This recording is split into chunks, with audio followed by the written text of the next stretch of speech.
I'll call the meeting to order.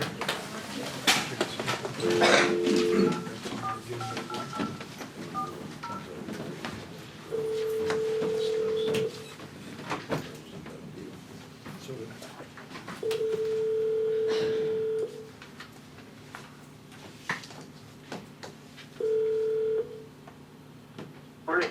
Morning. Morning, Jim. We're gonna start the meeting. Okay.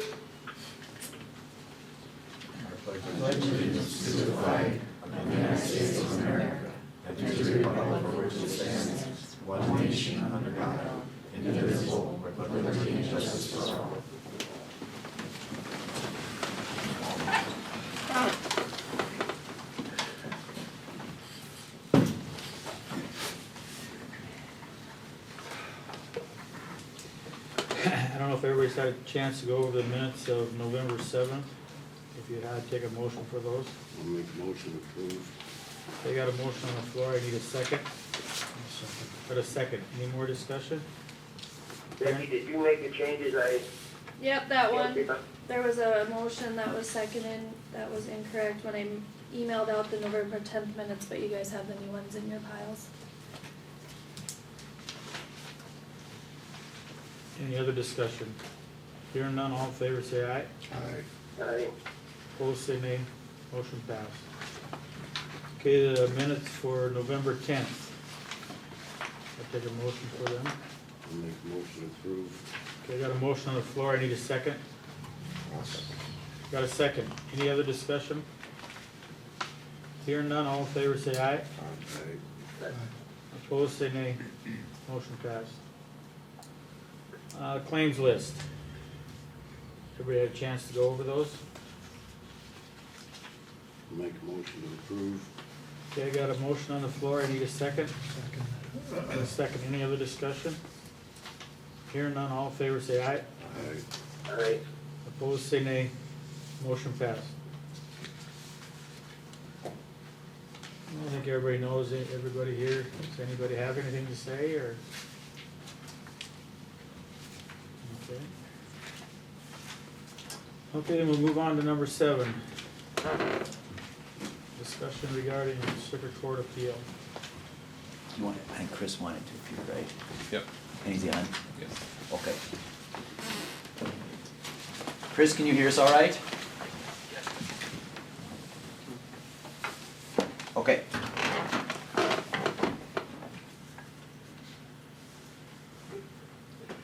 Jamie, you know what this is all about then? Basically, this is kind of what I put out last week, is that there was a notice of appeal filed with the circuit court, and then the auditor and you as chair, I would assume, got served. Basically, the decision by the county commission to have Beeman's remove their fence on the section line, that is what's being appealed to the circuit court, and that's the standard process of what an individual does when they disagree with a decision made by the county commission. So everything's been done properly. So any questions on that? Has everyone had an opportunity to read it? All of that good stuff. Okay. Any questions or concerns on that? I guess I don't have any. I don't have any. Okay. That's all I had. Okay, then, Next thing will be added, we'll just get a court date and go from there, so. alrighty, Okay, yeah. Good with you? pardon me? Oh, he was talking. Oh, Yeah, if the commission's, I'm sorry, Mr. Chair, may I speak briefly? yes, you may. My question, I guess, is, I didn't know the purpose of having it on the agenda is the intent of the county just to, proceed with the appeal at this point, or, I'm just trying to understand why it was on the agenda, other than maybe to cover what Jamie just did. I'm pretty sure that's how it was, that's how Jamie said we should do it. Or, Okay. actually, that's the process, so, yeah. Ultimately, whichever way you want to do it is the commission's decision, so. Okay, understood, thank you. May I say something on this regard? Yes, you may, yes. At the last meeting, I suggested that perhaps we could save a whole lot of trouble if we would go back and revisit our initial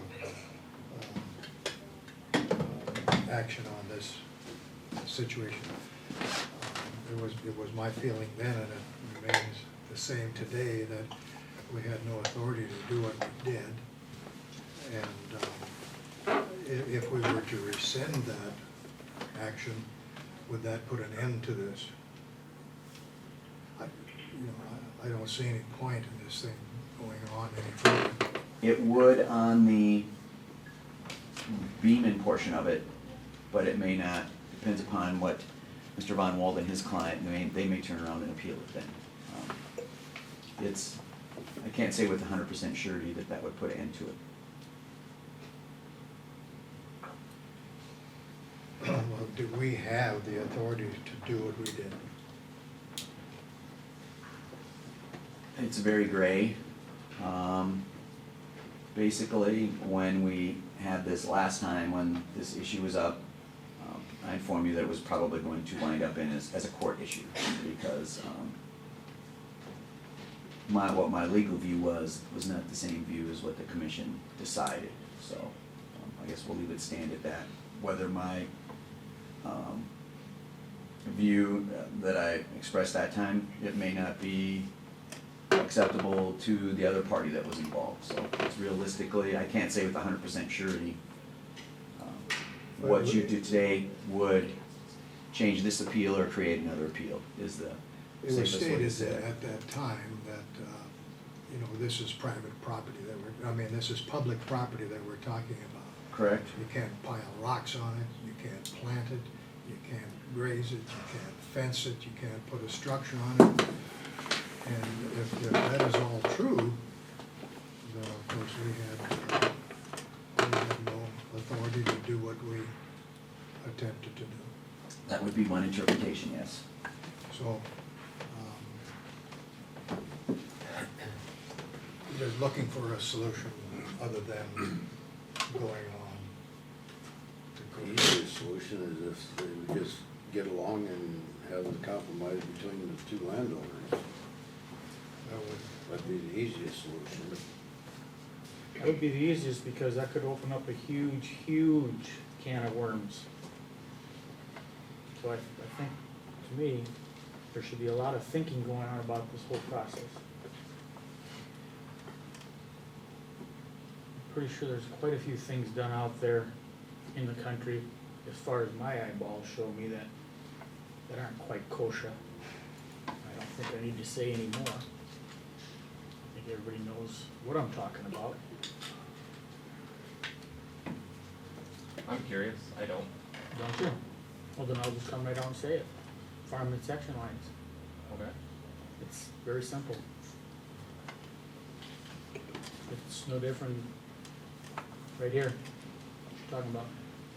You can't farm a section line. Do you farm a section line? I believe pretty much everybody in the county that That's right. farmland does. That's right. That's why I said, it looks like a big can of worms is gonna get opened up. It's a very good possibility. It's very, very, very true. And I believe that the can of worms already got opened up when the commission made the decision, and one of the commissioners went ahead and acted on that decision in a very Well, quick manner. I think that it was stated right in this room here that either you take it down or it was gonna come down. I'm pretty sure that was exactly how it was stated in here. It was. Am I right or wrong? You're correct on that, and there's also needs to be a reasonable notice given before a fence is taken down or before action is taken by the county. I don't believe that happened. Mr. Hare is aware of some of that, my attorney is aware of that, and that's part of the reason I'm appealing the decision for the commission.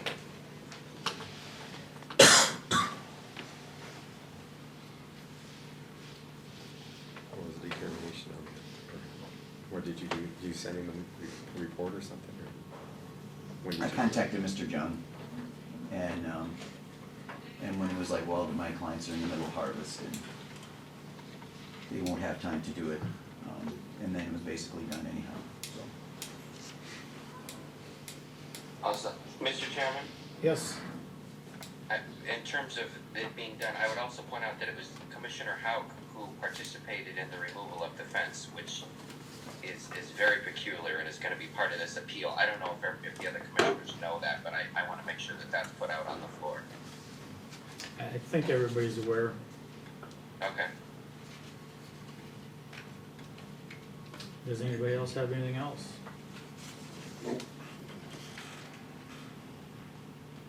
Dave?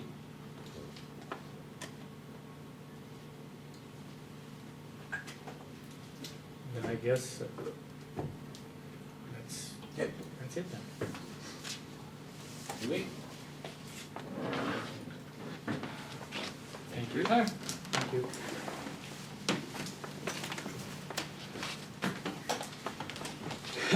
Okay, then we'll move on to number 8.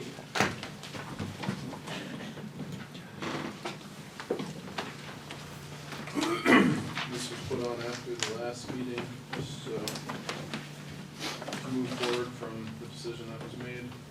So let's open it up for discussion and see what ideas you guys may have for the work improvement plan that was discussed. I would keep it, I think Jamie would concur, keep it out of the realm of how she's currently performing her duties and keep it more in the realm of what you would like to see going forward here.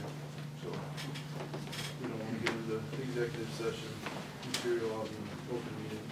Basically, what we're doing is looking for some guidelines that, Ryan and I, we have not officially met and said, all right, this is, because we did say we would include Deb and Mr. Young, but is there any guidance that this group wants to give us before we even start in that process, or that's kind of what we're after?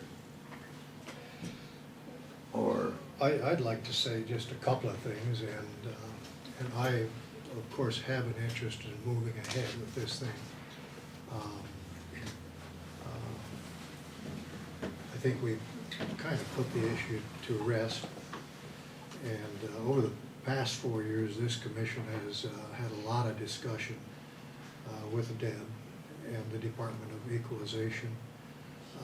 Many people were involved. We had county citizens, we had taxpayers, we had the appeals, we had the South Dakota Department of Revenue, we had some political figures, and we just had a whole lot of people weigh in on this issue.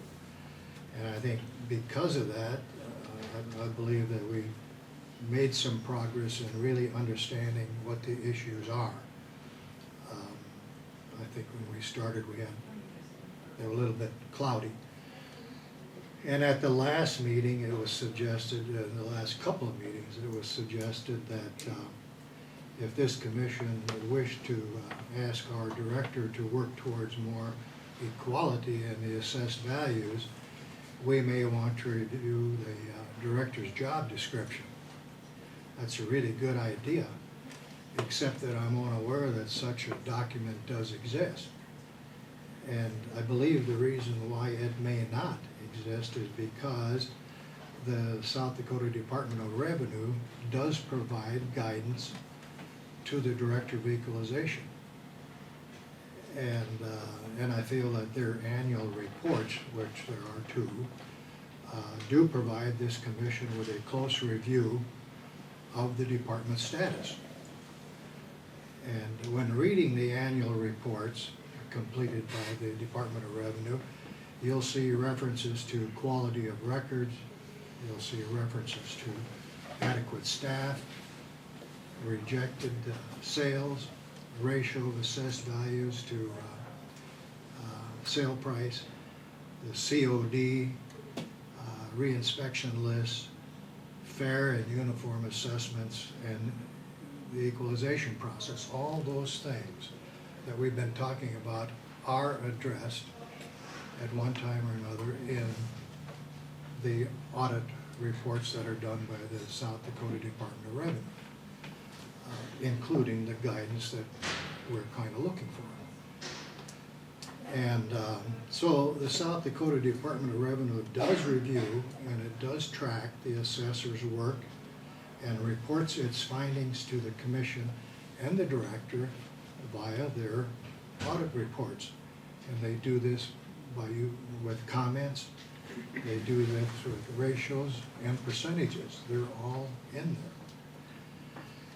My review of our department, recent audit reports and compliance reports, sales and audit reports, I think do, as I mentioned in the past, they do present red flags that would beg questions. And for instance, do we understand the significance of the reports? I really wonder whether I question myself on that. And I've studied these reports and have been aware of them for 4 years. And they are meaningful to me. And some of the questions might, why do we have a seemingly high percentage of rejected sales? I know a strong argument that Deb has presented has been the 150% rule. I think everybody here understands what that is and how it kind of tied her hands at one time. And I appreciate that and recognize that. But is that the only thing that would distort that percentage? I'm saying that there could be some other things that would distort that. In other words, are the records dated? Are they out of date? If they are, that would definitely be a factor in rejected sales, a number of sales. And are they complete? And by that I mean, are the building permits or improvements recorded? I know how hard it is to get building permits, and we had those discussions oftentimes in the past. And it makes it difficult for you to record a building permit if it's not been filed. But that's one of the problems that this audit should tell us that we should be looking for. And then why do assessed values average approximately 60% of the sales price?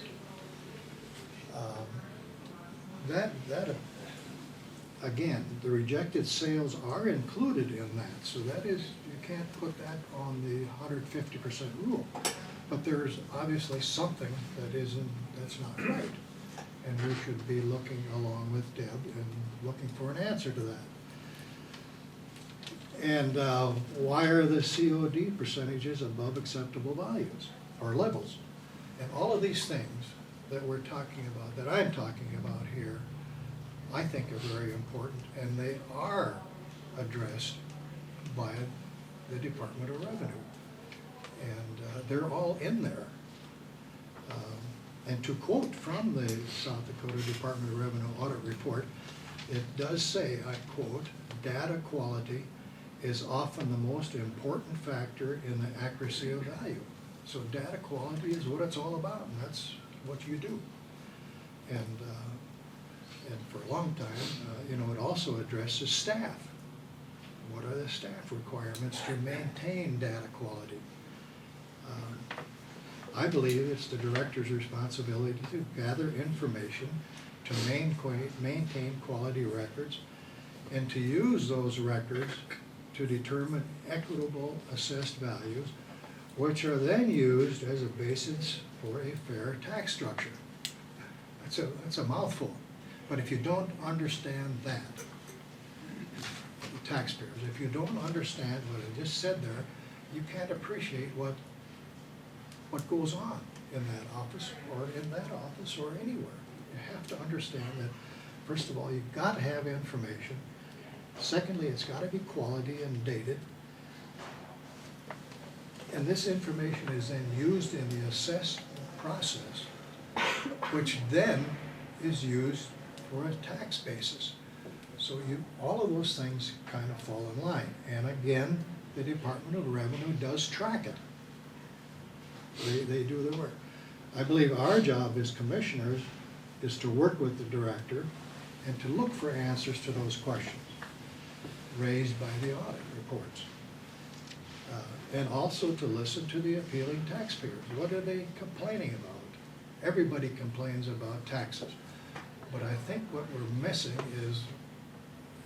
is that most people will pay their taxes, but they want to be taxed fairly, the same as another individual in a similar property. And that's a reasonable request. So, in summary, what I'm saying to the commissioners and to Deb and to the public that got involved in this thing is that I don't think we need a work improvement plan or a job description. I think, but we do need to pay more attention to these annual audit reports. And if we will do that, then we can ask smart questions and we can look together for solutions to our problems. I don't think anybody can deny that we may have a problem, whether it's communication or whatever it is, but we need to find a solution, work towards it, and move on. And for 4 years, I've been involved in this, and we started, we made some improvements way back then that I think made some difference. That's what I have to say. I think we've done our work, put this to bed, read your audit reports. The Department of Revenue has got a handle on this thing. They give the department guidance. They tell us what the status of the office is if we read it and if we understand it. And then it's just a matter of following up. So that's my pitch to you this morning.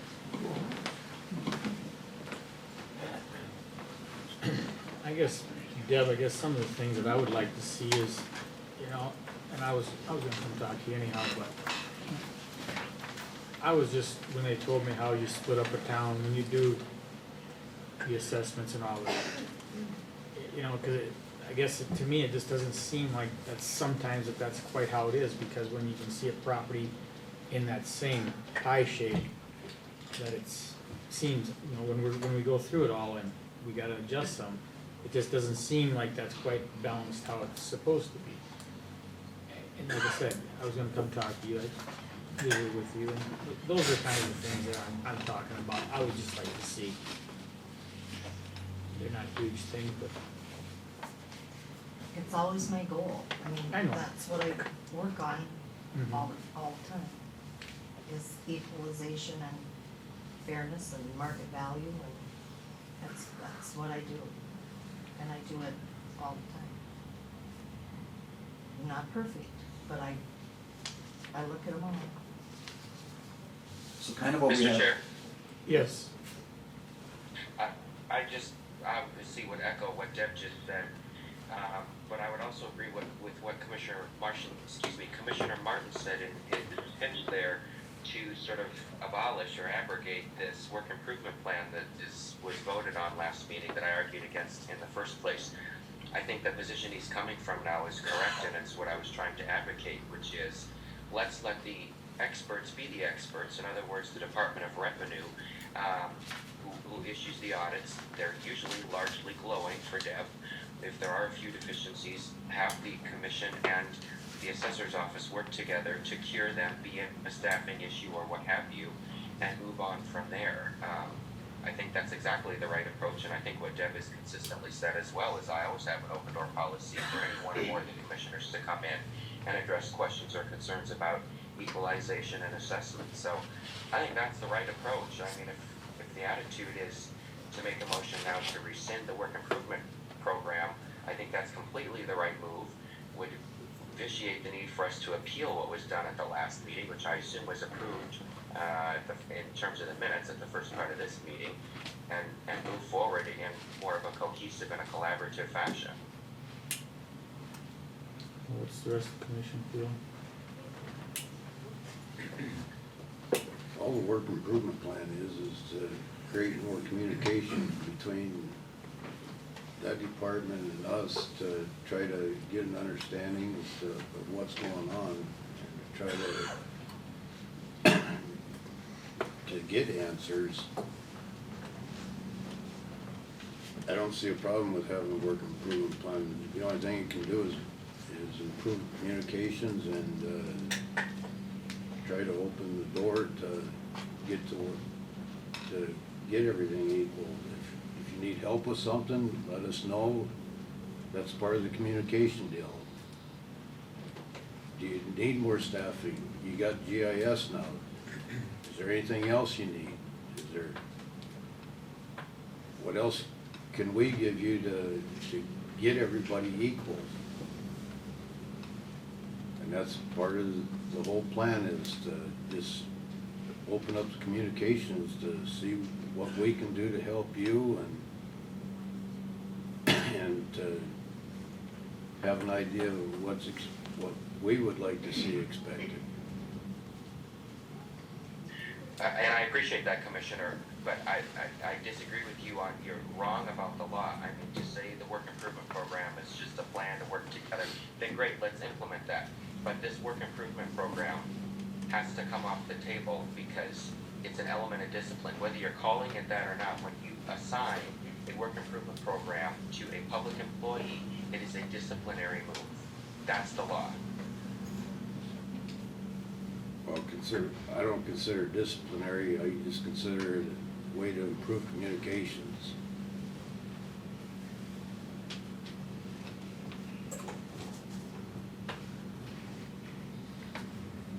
It's like, why do we have 3 days worth of equalizations?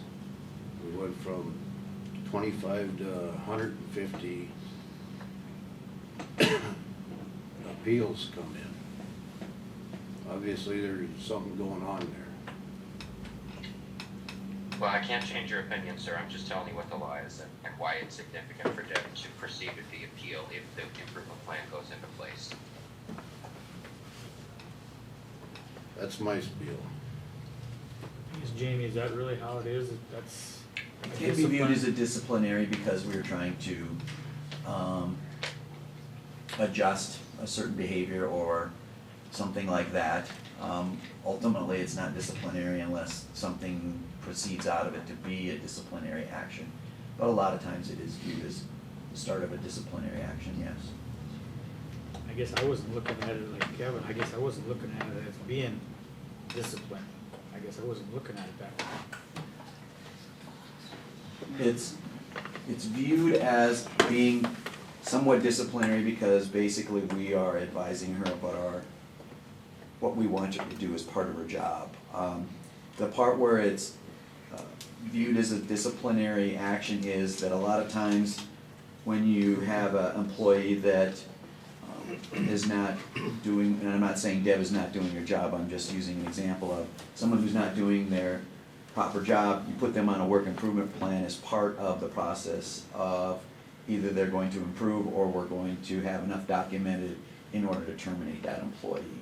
Because we do have some requirements that we have to meet as a government in order to remove that employee. So that is a lot of times the first step in whether you're gonna cure or terminate that employee is a work improvement plan. So a lot of times it is looked at as something disciplinary. Because if the behavior is not modified, that's what the government entity is going to rely on to base its termination upon. So, is that we were given these guidelines, those guidelines were not met, therefore this is why we terminated that employee. Well, I've been the same. I am against the work improvement plan because I think she has, whenever she's had a problem, she's come here and talked to us about it. And sometimes we listen to her and a lot of times we don't. And I think that we do not need a work improvement plan for Deb at all. Well, right now you have that in effect, so I think the whole question here before the commission is that what you still want to do? If you do nothing today, that's still gonna be in effect because that's been voted on. If you change things, then it may still be in effect or not, depending upon what this commission decides to do. But as of right now, you still have that motion out there stating that's what your intention was.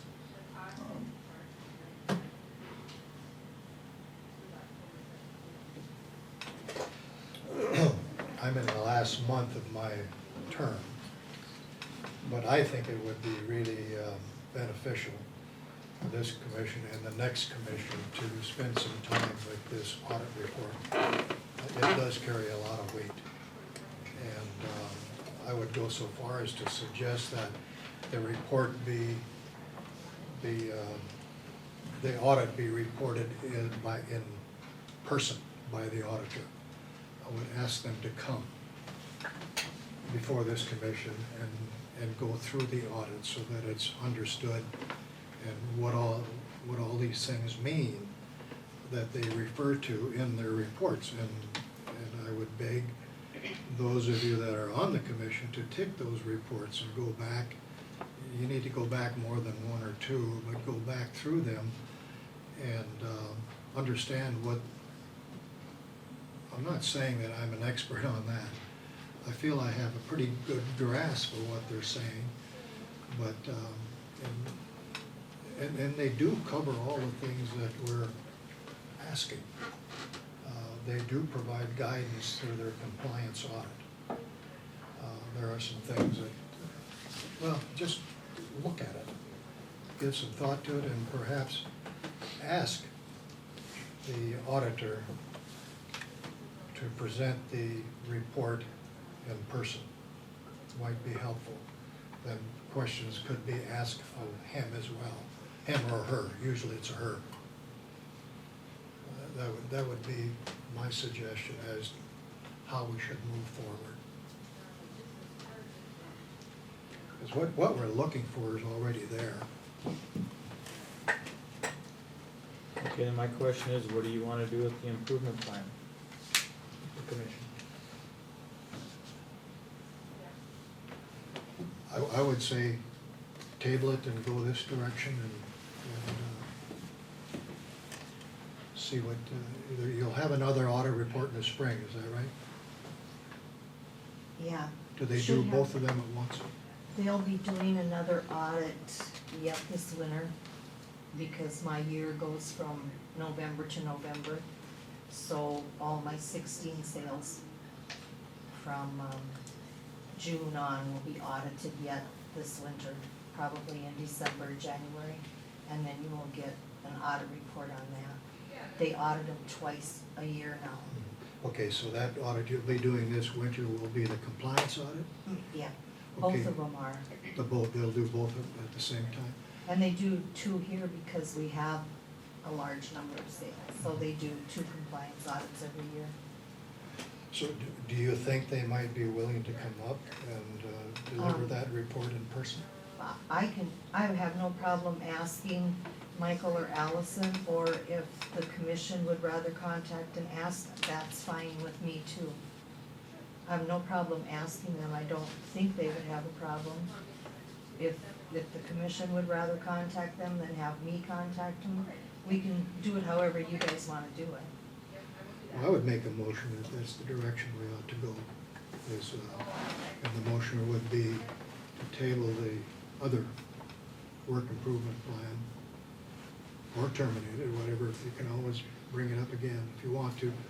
But go to the report, to the audit report in person.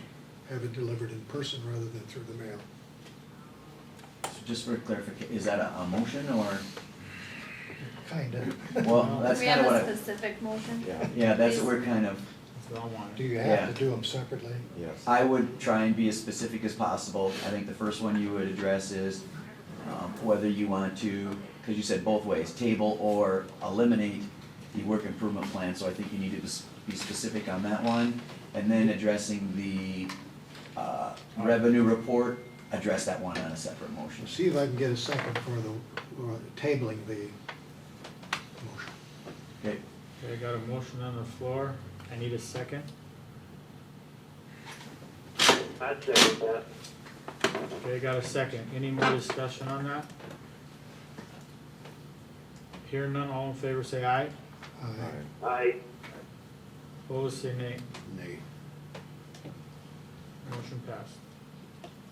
The other motion would be to request the Department of Revenue to present their audit in person so that the commissioners and the director can question them about what they're reporting. And get a better understanding of what they are saying. That's your motion? That's my motion. Okay, got a motion on the floor, I need a second. I'll second. Got a second, any more discussion? Hear none, all in favor say aye. Aye. I just was going to ask for direction, whether you wanna request that yourselves, or whether you want me to request that when they're here. We'll just work it out. Okay, It would probably be best if you request it while they're here. That way they're gonna know ahead of time that that's what the commission wants, is instead of a mailed report, that they deliver the report in person, and you're probably the best person to deliver that, so, I have a problem. okay. Opposed, say nay. Motion passed. Alrighty, thank you.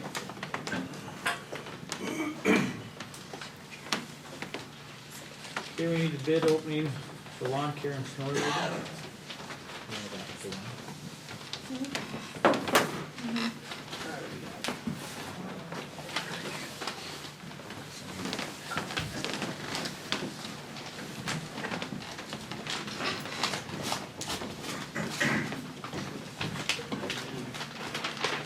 Just got one bid.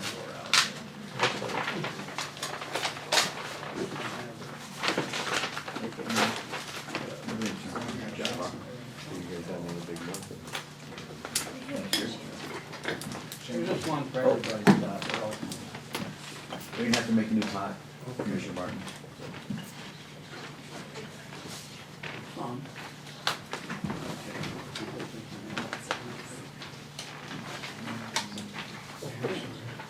Several pages.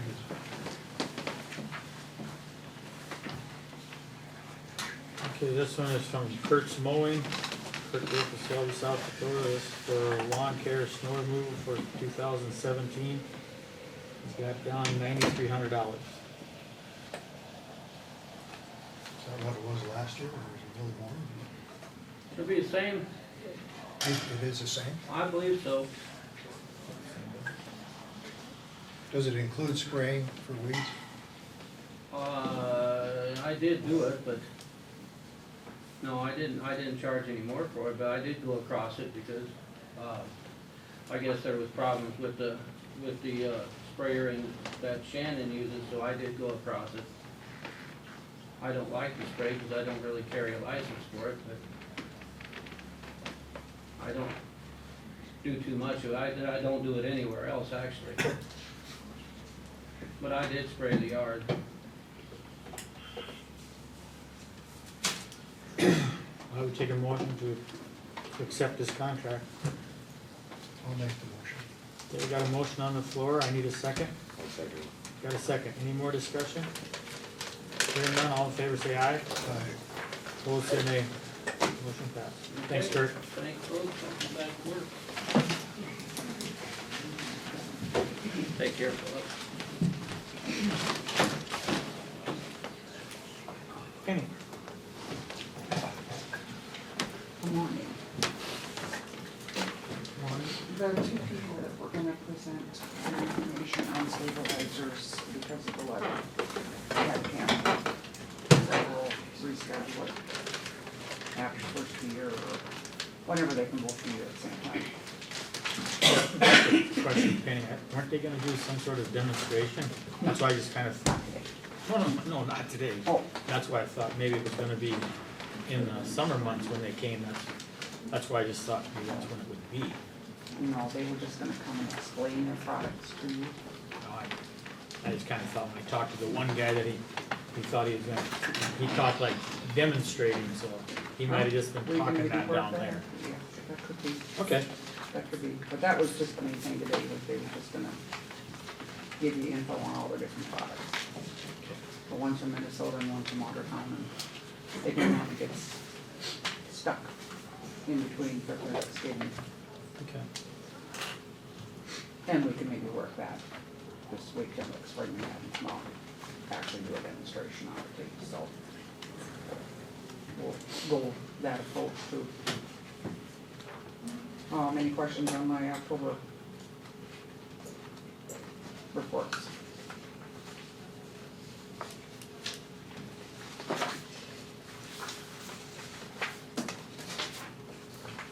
Then I need a motion to declare, 2011 motor grader surplus and set a bid letting date of December 20th. Was it 2011 or 2010? 2011. I got two. You sent me 2010. Oh, So it's 2011? yeah, Okay. I'm sorry. 2011. Typo. Yeah. Okay, I'll need a motion for that. I'll make a motion. I got a motion on the floor, I need a second. Second. Second. Any more discussion? Hear none, all in favor say aye. Aye. Is that December 10th? 20th. Opposed say nay. Motion passed.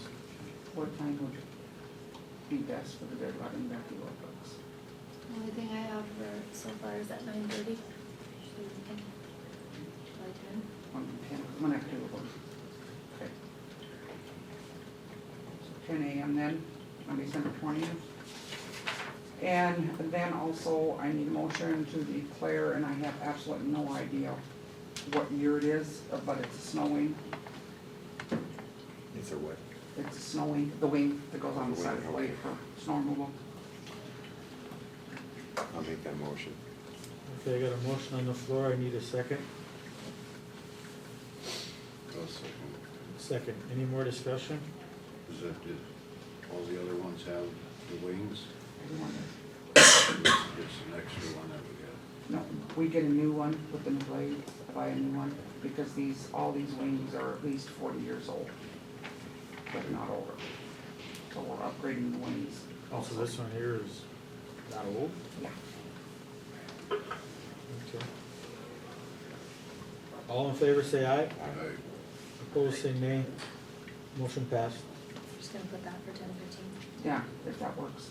10:15 then for the bid letting.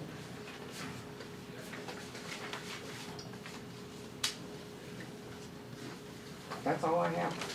Anybody have anything for Penny? I want to thank you for coming out and fixing that road out there on City Road. That made one heck of a difference out there. You're welcome. It's did a good job with the water and everything. Really packed in nice where you don't lose control coming off of the pavement now. Okay, you're welcome. Okay, thanks, Penny. Okay. Okay, we got discussion regarding the Jensen Rock and Sand bill.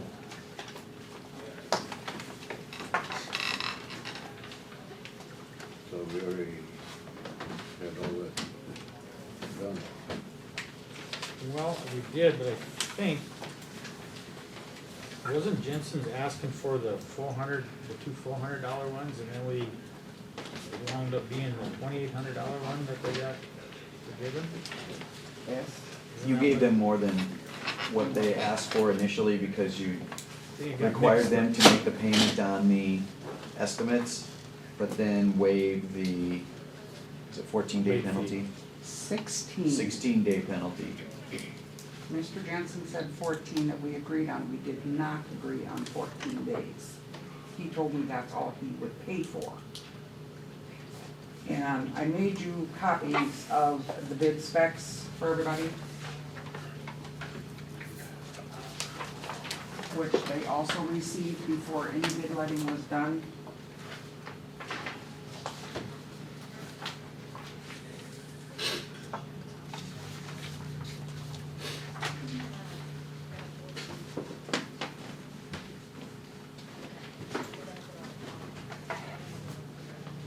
That's the bid specs, Becky, that goes with that copy of the session contract that we reviewed. I've highlighted shell strip and reclaim area prior to and upon completion of crushing activity. The second page, assess liquidated damages of $200 per working day for work not completed by the completion date of July 1st, 2016. I gave them, and I discussed all this with you before any bill went out. There was a holiday and one rain day. 14 days of crushing, 2 days of reclamation. That's $3,200, which you approved. I did not agree to any 14 days. And having the pile measured was also a directive from you guys. Because their scale was broke. And we had been getting a bill just on the, they billing us for the $3,200 that you were getting, right, Penny? $3,200 plus interest. And now we received a bill for 2,800. Yeah. And he asked for $896 or whatever it was, $400 and some dollars from Goldsmith. And the 2-day penalty back.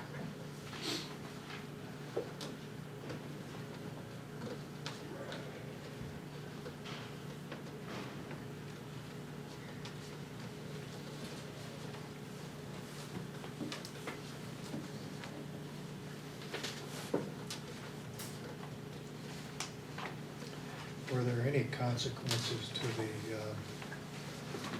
the fact that the crushing hadn't been completed on time? In other words, were you short of material, or did you want to use that material before it was crushed? No, the consequences were they did not complete the contract on Okay. time. So it's a violation of the terms of the contract that, Correct. that we're talking about. Right. And now, when they did measure the pile, they found that they had crushed more material than what they were supposed to. How much more? 100 and some. Kenny also said that they had a billing error on the initial bill they sent me, which was for 20,100 and some odd. I think Goldsmith had something like 30,000 ton more than the contract. I don't know. I never saw that bill. Well, I didn't either, but I thought that's what it was. No, because we only had 20,000 ton. That was the total Correct. contract, Yeah, so it could have been 30,000 more. But I'm just trying. 3,000 maybe. I'm saying that if you're gonna go strictly by the contract, you know, I like to think in terms of no harm, no foul.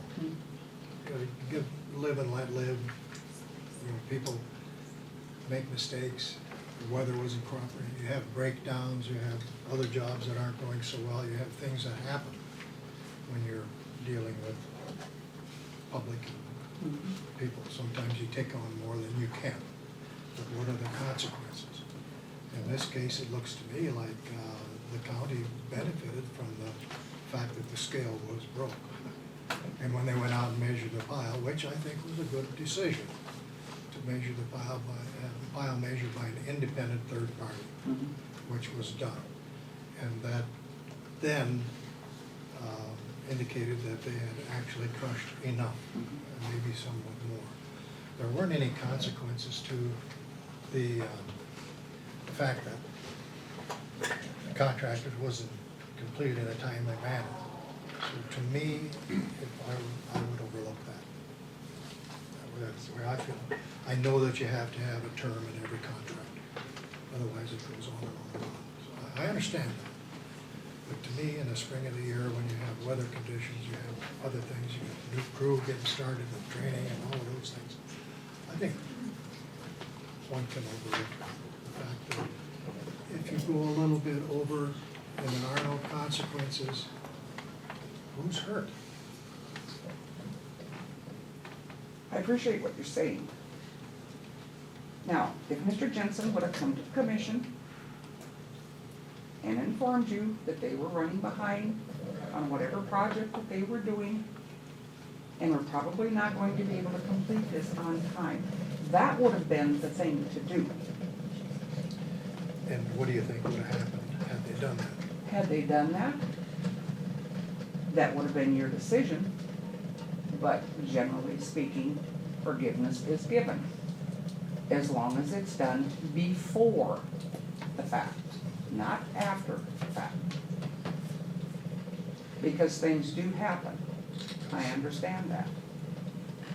But this is a legal contract. Yeah, I And understand. by giving them all their penalty back, you're saying that the county is not honoring the contract. And then what do we do if somebody else does that in the future? And we've already set a precedent, right? I just think that common sense would indicate that, like I say, there were no really consequences other than the fact that it was 2 weeks late. The material was there, you didn't need it. The contract was fulfilled. There was more material crushed than what was asked for. That was a benefit to the county. There really weren't, nobody got hurt. So, This is up to you guys. I just wanted you to hear my side of it.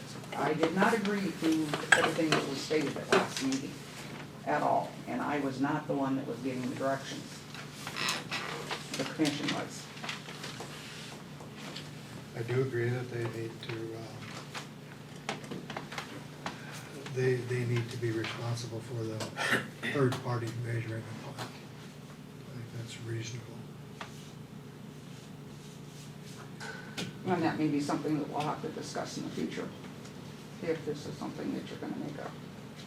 It seems to me that if the scale on the belt is controlled by the contractor, you would want to measure, you'd want to have a third party measure all of the piles. We wouldn't have known if they wouldn't have told me. Well, you No, know, that's so- that's the way it works, you know. Well, Dave, what do you think? I think we made a mistake in paying the $2,800. That's what he asked for. I think he was only looking at the $800. I think that's probably what we should have paid. All right? We haven't paid it yet. We haven't. Can I see it?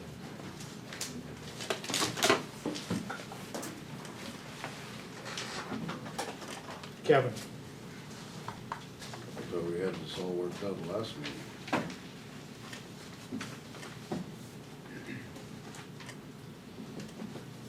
What did we agree to pay on the last meeting? $2,800. Which is what their penalty was supposed to be. But when he came in here, he was only asking for the Goldsmith and Heck bill and $400. That was their original penalty. Original was 16 days penalty. He asked for 2-day forgiveness and the 490 whatever dollars it was to Goldsmith and Heck for measuring the pile.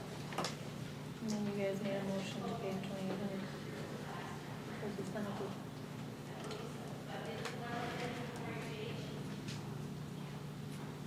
$2,800 less than 2 days.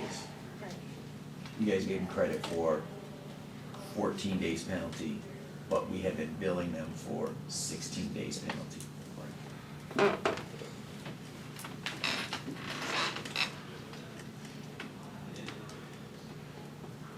I just think it's the right thing to do is not to be vindictive and to punish them for things that really were kind of out of their control. They could have set up earlier, they could have, I'm sure, met the terms of the contract. You know, had it been vital for them to do that. But to penalize them for something that really had no consequences, I think is not the way to go. So I would make the motion to leave it to where it is now. You really wouldn't need a motion on that, because you've already made that determination. I agree, leave it where it's at. Well, Dave's already stated his opinion. Yeah. Jim voted against it at the last meeting. So it's up to you.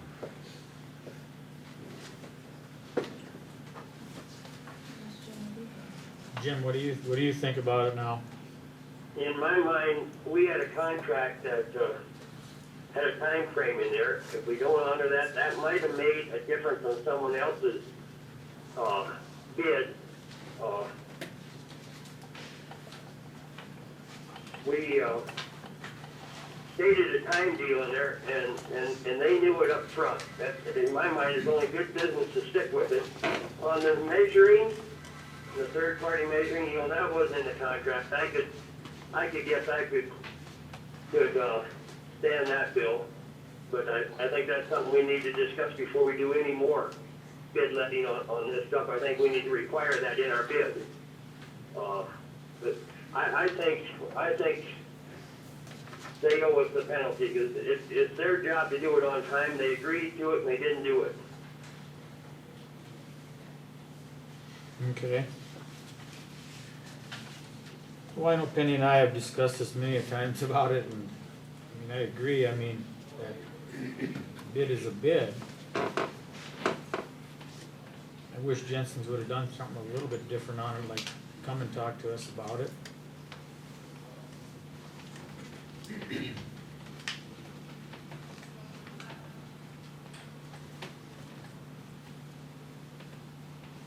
guessing I don't know how we really got around that, where we went with the 2,800 and not the 800 that he was asking for.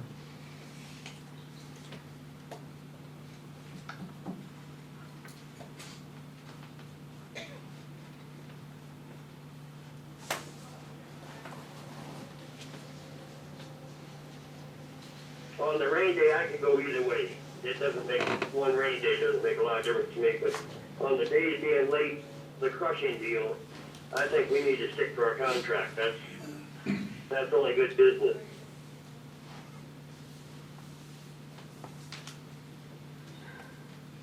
And I guess I'm looking at it both ways too, because I'm looking at it, how Dwayne, Kevin look at it. I mean, they are taxpayers in Walworth County.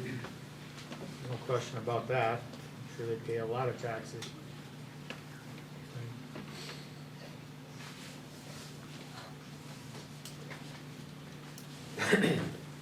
I agree with Penny though, when they could have come and talked to you, or they could have come and talked to us. And I think they should.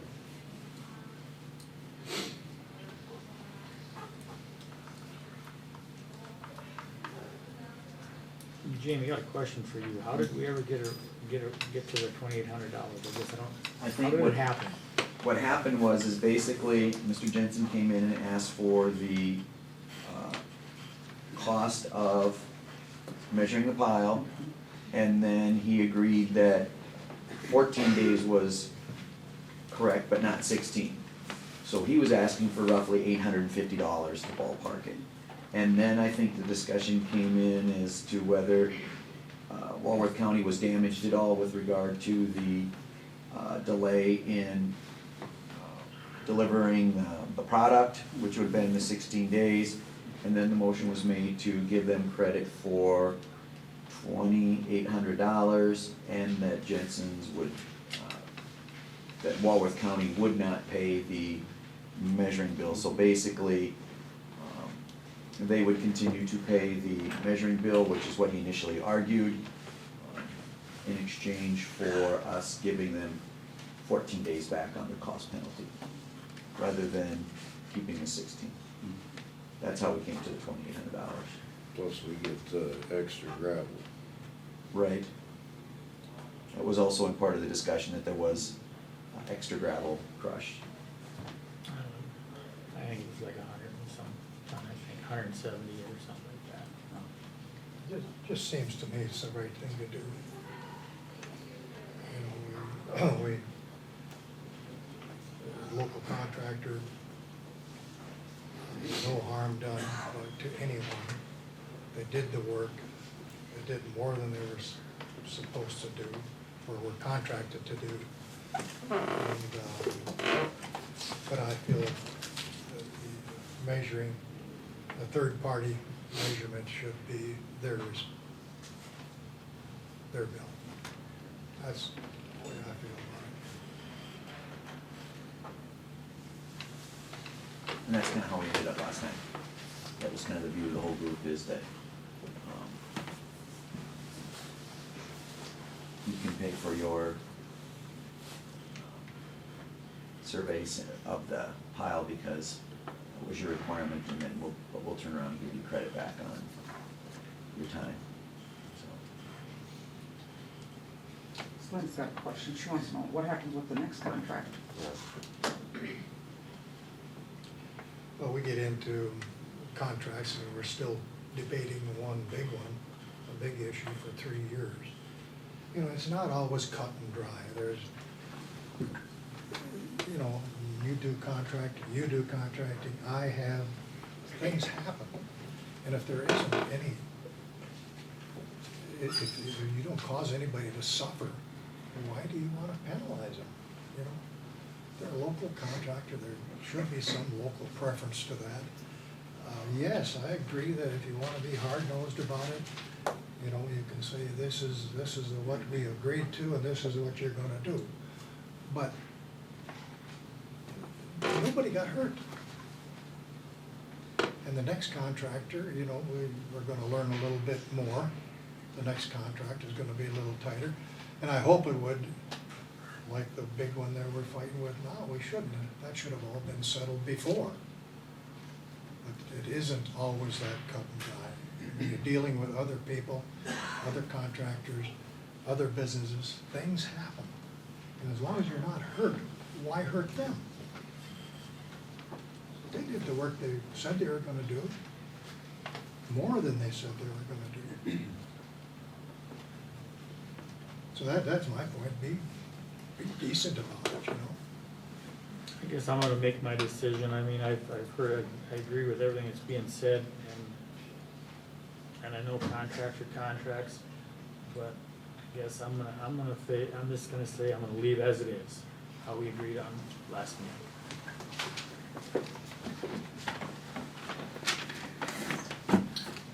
Thank you, gentlemen. Thank you. In the next contract, maybe you'll have a clause in there that might ask them to bring any problems they're having to the commissioner, to the highway department before it's over with. Okay, what's this? Next one. We gotta wait until 10:30 on that one. No, that's just to publish the notice. Okay, go to number 12, consider motion to publish notice hearing for a budget supplement to the sheriff's department.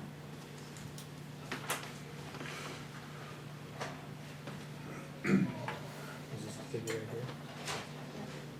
How much is it supplement? Be for $52,800. $52,800.66 to come out of the unassigned fund balance. However, we will be using the $10,436.20 that we received from alcohol tax reversion funds and $7,000 from the Durango insurance proceeds to go towards that. How much was that? Okay, I'll need a motion for that. This motion's just to publish the notice of the hearing. I'll make. I would so move. Okay, got a motion on the floor. I need a second. I'll second it. Got a second. Any more discussion? Hearing none, all in favor say aye. Aye. Opposed say nay. Motion passed. Okay, Josh. Morning. I believe you got the reports with your packet. I brought them up yesterday. I just said September, yeah, for October. This one should be October, the one I gave you. It said on the report September. It says September, and then even on the back sheet, it's just September, not October in there. I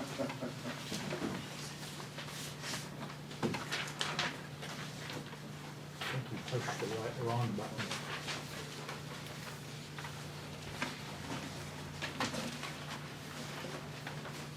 think it's labeled wrong, but I'll double check on it and get you guys the correct ones. Mine says October, so I don't know what happened there. We won't look at it. Did you get the yearly one? It has the October one on it? No, it just has September. I'll just, September. I can have more copies made of yours.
This one is more accurate. This one's more up to date. Because this one here shows you, January through December of 2016, you have 482,000. And this up here is 362. Correct. That's great.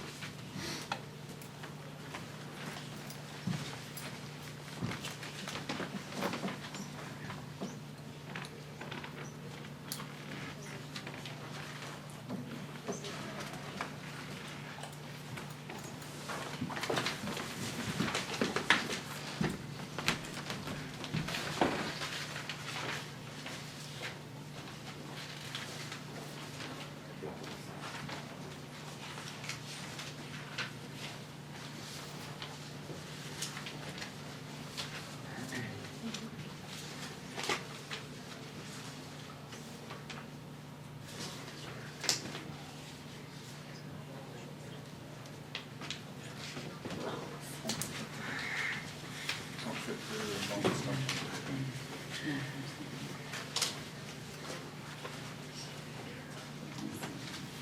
It's a great one.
You have pistol permits just flying out of here, huh? Jeez.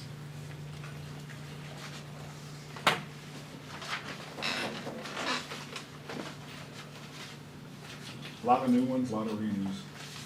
So, How long is it good for? 5 years.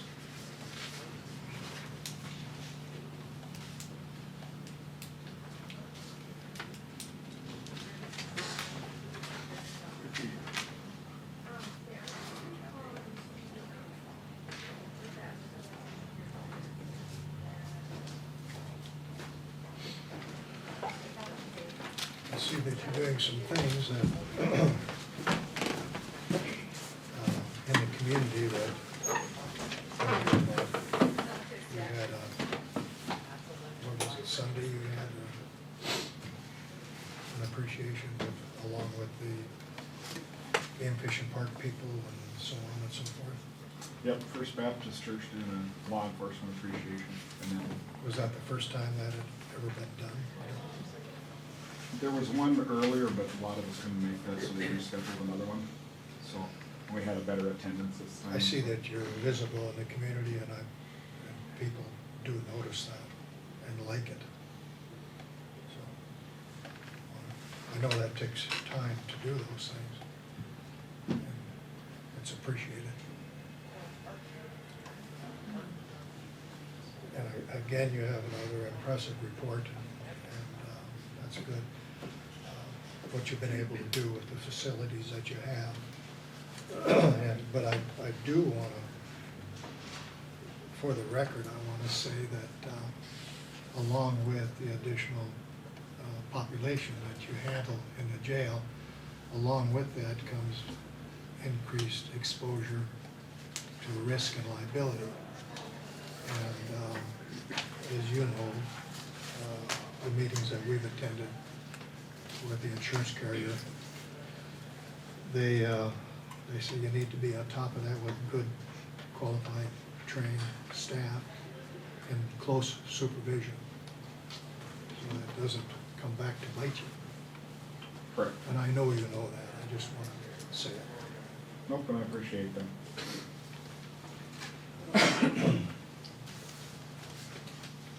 Anybody got any questions on Josh's report?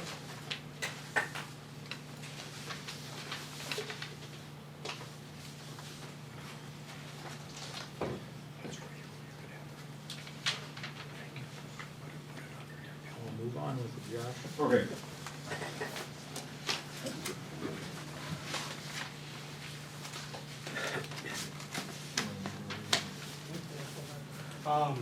Next one there is Eddie Rice Jr., a motion for 50 cents an hour for completion of his certification course, his correspondence course, through the mail.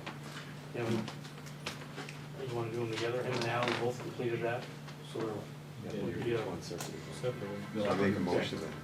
so, looking for one for Eddie Rice Jr. then. I made a motion for that. A second. Okay, got a motion on the floor and a second. Any other discussion? Hearing none, all in favor say aye. And, Opposed say nay. Motion passed. and the same goes for Ally, the same type of deal, she completed her certification course through the correspondence through mail, so. Okay, I'll need a motion for that. I'll make that motion also. We got a motion on the floor, I need a second. Second. For a second, any more discussion? Hearing none, all in favor say aye. Aye. Opposed say nay. Motion passed. And the next one is Lance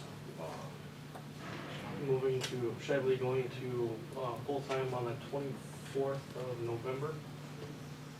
From his part-time position, his wage is gonna remain the same as he was getting as part-time. Was that Lance or Lane? Lance, Lance, L-A-N-C-E? L-A-N-C. Huh?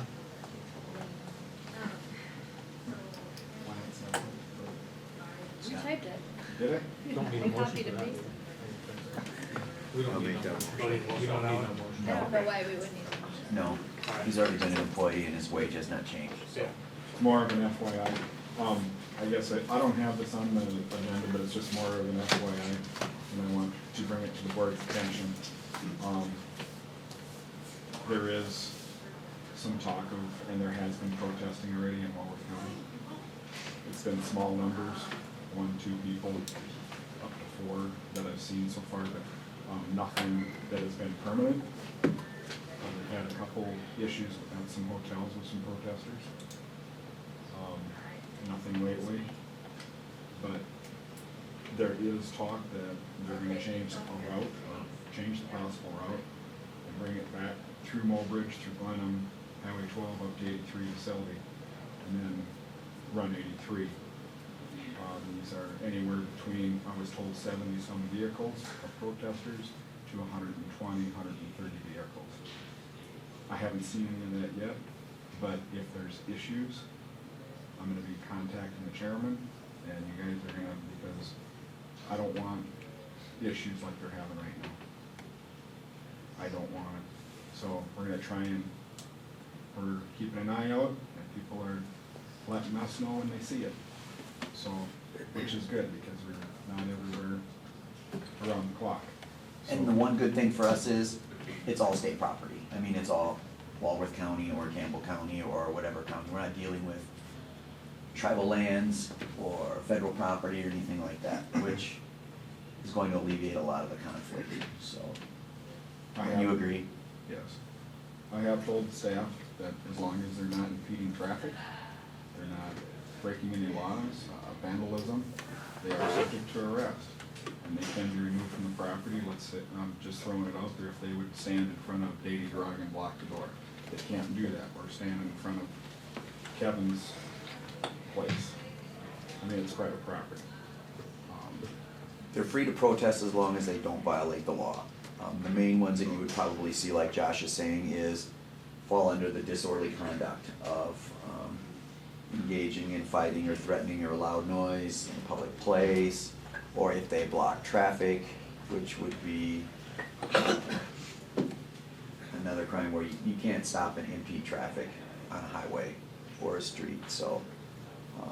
But realistically, I agree with the sheriff that they have the right to protest as long as they don't break the law, and that's kinda how. And do it peacefully. Yep, as long as you're doing it peacefully, you have that right. If they get to the point where they're doing it like up there, are you gonna think about getting the National Guard? We've discussed it. Have you? Yep. Good. I know the National Guard is involved with that up there. I actually have a brother out of Lofton, his whole guard unit is mobilized over there right now, so. Just wanted to be, it's an FYI.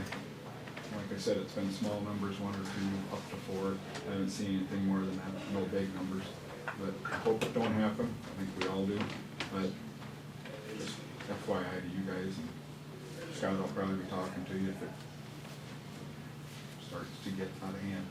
Now, like, I guess I didn't hear you for sure. You said they're gonna come through Mowers, run Selby. Are they going that way or that way? They're gonna go north then? Yeah, they wanna change a different route and start protests this way and on this side where the pipeline is coming across. So Campbell County's gonna see it. And Potentially.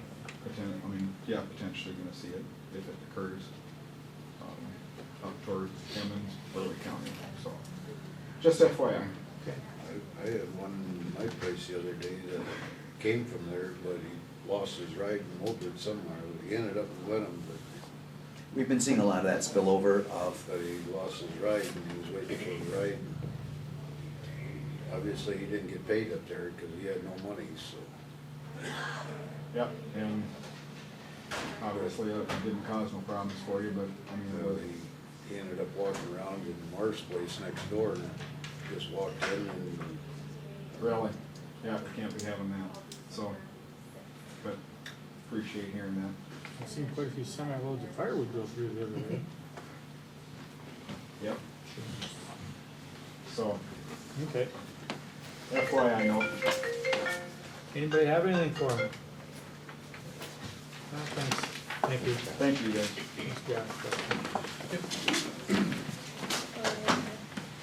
He said he was gonna do it early. Okay, we'll skip 14, we'll go to 15. Consider motion for treasurer's trust for record 5167. I did hand those out this morning. We had a request for record number 5167 for Treasurer's Trust. And Commissioner called me and asked me to put it on the schedule, saying he did. They'd like to pay $200 payment until it's paid off.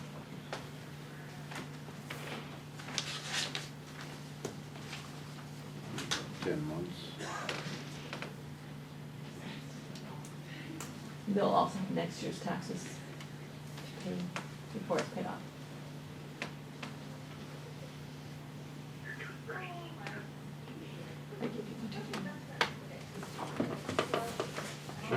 motion for that? I'll make the motion.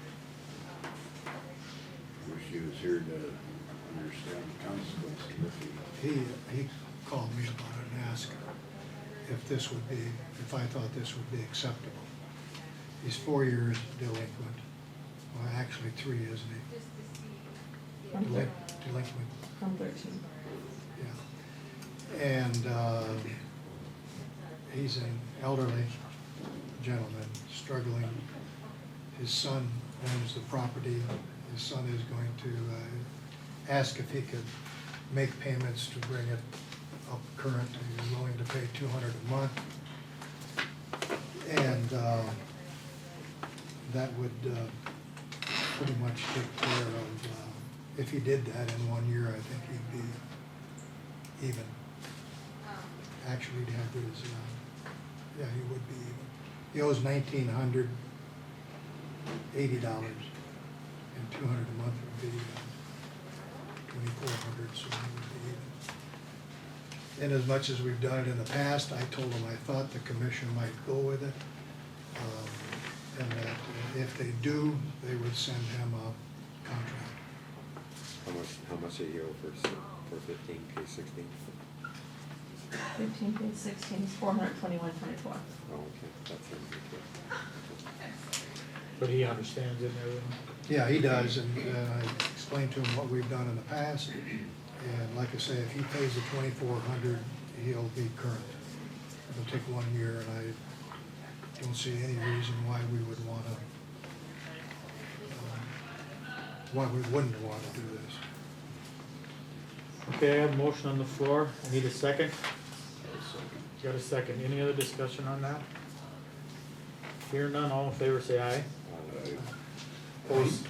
Excuse me, he will get a letter, right? Right, Jamie will draft a contract. Okay. And mail it out to him. Yep. Opposed say nay. That- Motion passed. That includes next year's, that includes next year's. It will be in the wording. Thanks, Tyler. Thank you. Ryan? Right. Everybody got a copy of the landfill monthly report. If you have any questions, I'd be happy to answer them for you. If you don't have it with you, you'd like to take a look at it, I got an extra copy here,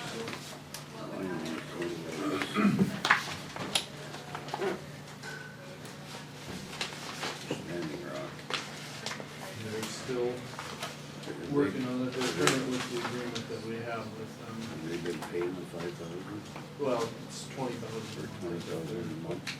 They agreed to, so they are current with that.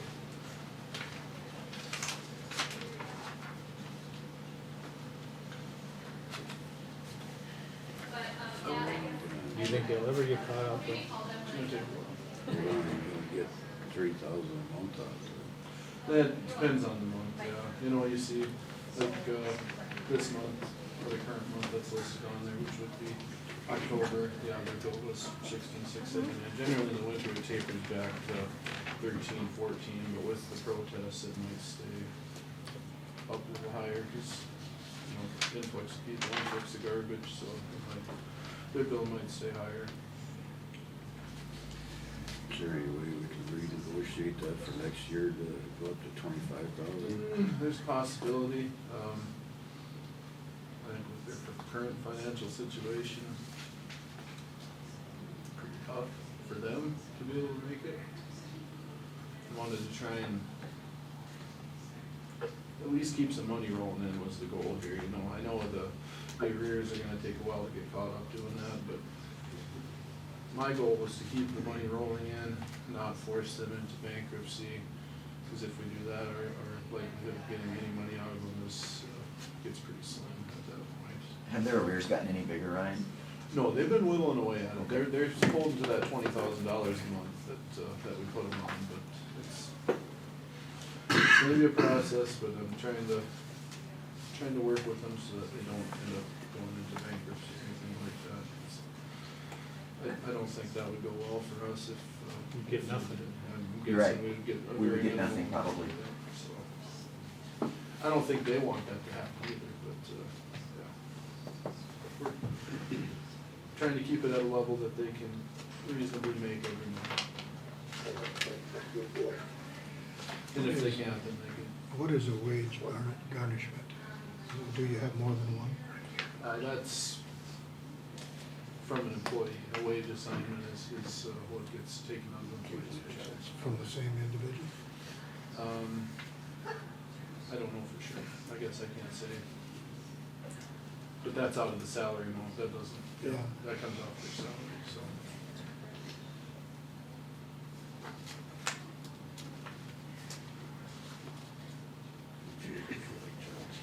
That's usually for like child support, where you send it into the state. It's pretty tough though. Does anybody have anything for Ryan?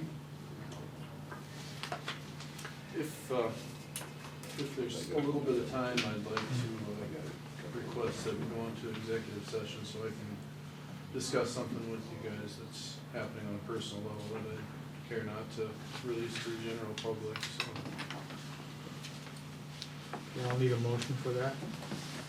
I'll make a motion to go into executive. And employees can stay in here, that's fine, I just ask that anybody that's not an employee, please step out. Okay, got a motion on the floor, I need a second. I'll second it. Got a second, any other Basically what I discussion? already talked to you about. Hearing none, all in favor say aye. What are you doing? Okay, we'll go to number 17, tax deed property. James Are Brown. those that's the one that we had talked about purchasing back from, and I think, we submitted a voucher to purchase it, and then we're gonna tear the building down with the city and then resell it. That's the one we talked about a couple months ago, of contacting the buyer, or actually the original buyer, that we were gonna buy it back and work, with the city to tear down the property and then turn around and resell it. And try and get the purchase price back out of it, which I think we should have a pretty good shot at it, so. That's what's going on, when we submitted the voucher to pay Mr. Brown in care of Lori Bauer, who's the attorney representing him on the other end, so. And my question is, where are we gonna pay that out of? It's like what, 5,000, wasn't it, or Yep. something like that? Then it'd be, When it should come back in, but we're gonna have to take it out of the department, I would assume.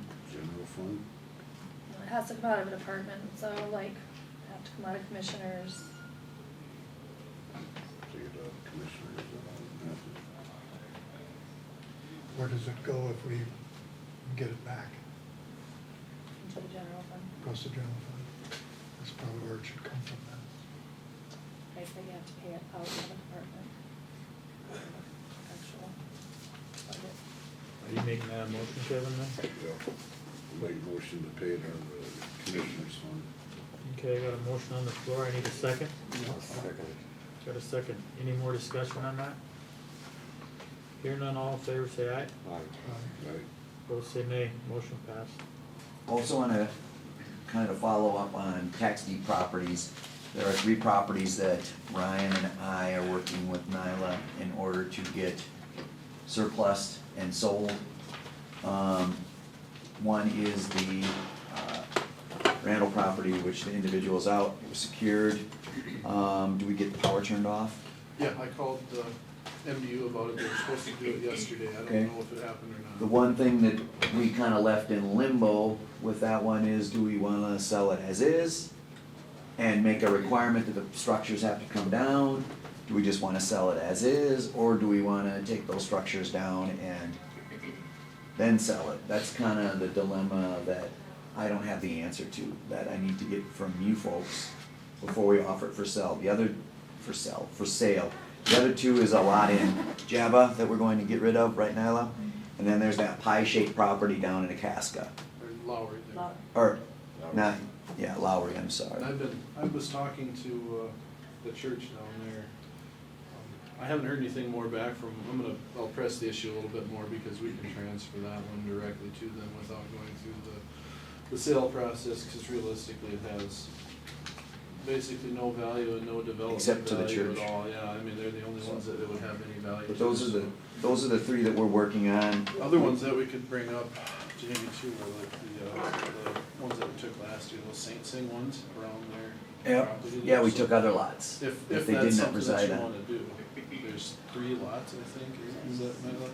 And I don't know if they'd be marketable until the other ones get, but that's an option too to If think it's- about. I But wanted the, to kinda get an opinion from you and Yep. then them about that too. So. but the main three would be the property south of the railroad tracks in Selby, and we definitely wanna get rid of the pie-shaped one in Lowry, and we wanna get rid of the lot in Java, but the main thing is, how do you wanna deal with the property south of the tracks in Selby? Since we've got them out, the power's going off, now's the time to make a decision on what you wanna do, especially if you wanna sell them as is. We may wanna keep the power on, cause we're gonna blow pipes and everything else if you're gonna keep the structure of the house. Has it been winterized at all?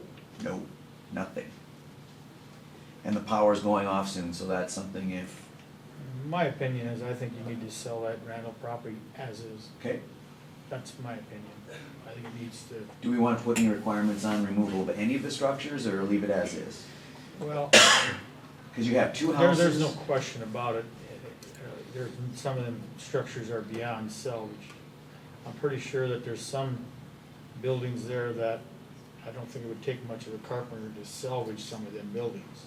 Well, and that's what we kinda, but I think we should specifically say, these structures, if we're gonna sell it as is, I think we definitely need to say that the buyer that comes in must take down the old house, or, and they can leave the new house, or there's like a partial garage that's, I don't know what kind of shape that's in, that's gotta go down, or, I think we definitely need to spell that out, what we view as a county needs to come down, and what can remain. Have you had any input from the city of Selby?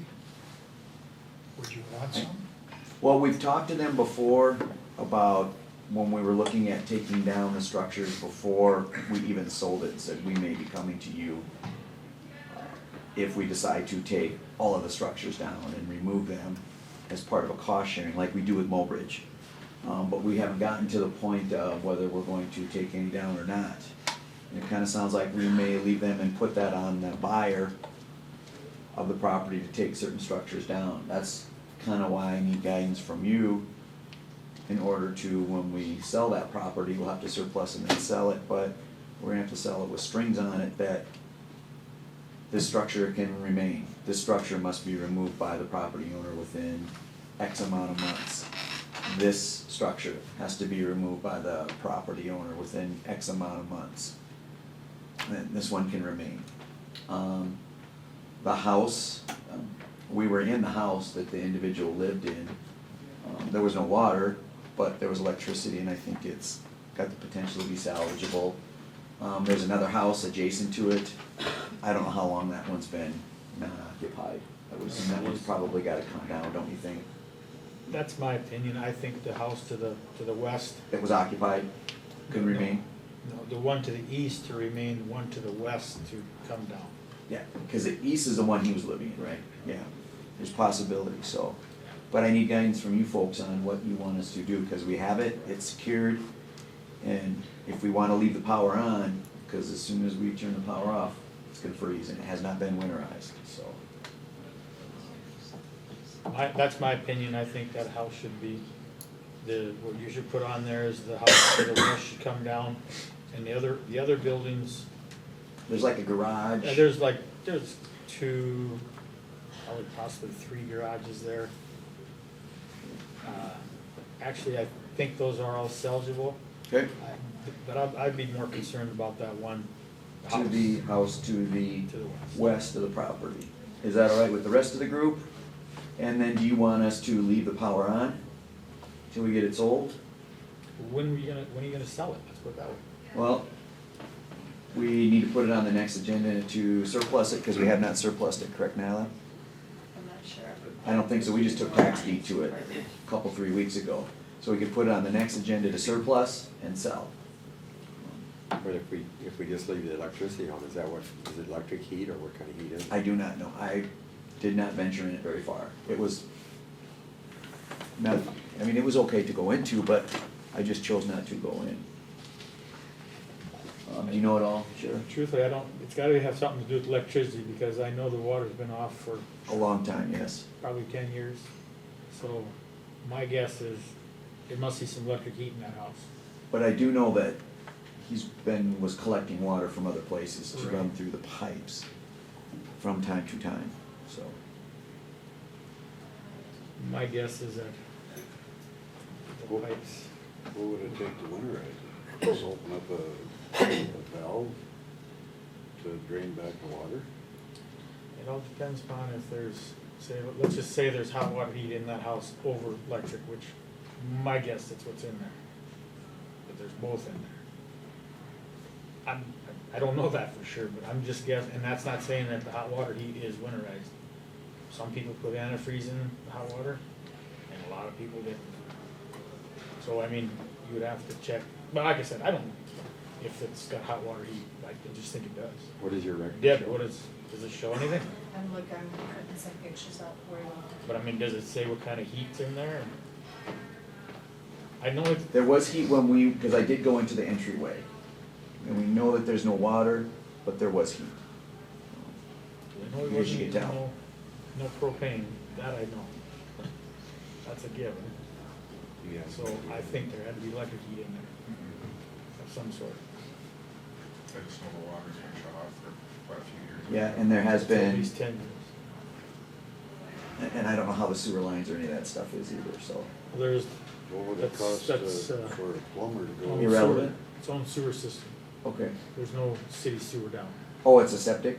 Yeah. So yeah, who knows what that is? Yeah, there's no septic, there's no city sewer on Okay. the south side of the track, so. But yeah, these are the decisions we need made before we can move ahead. To have some plumber go out and take a look at it just to see what it would be to winterize it.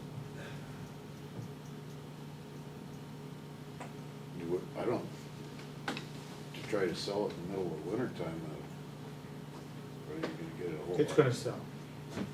Yeah, there's been some people that have interest in it. It just says hot air, which would tell me probably propane, but. Yeah, there's propane.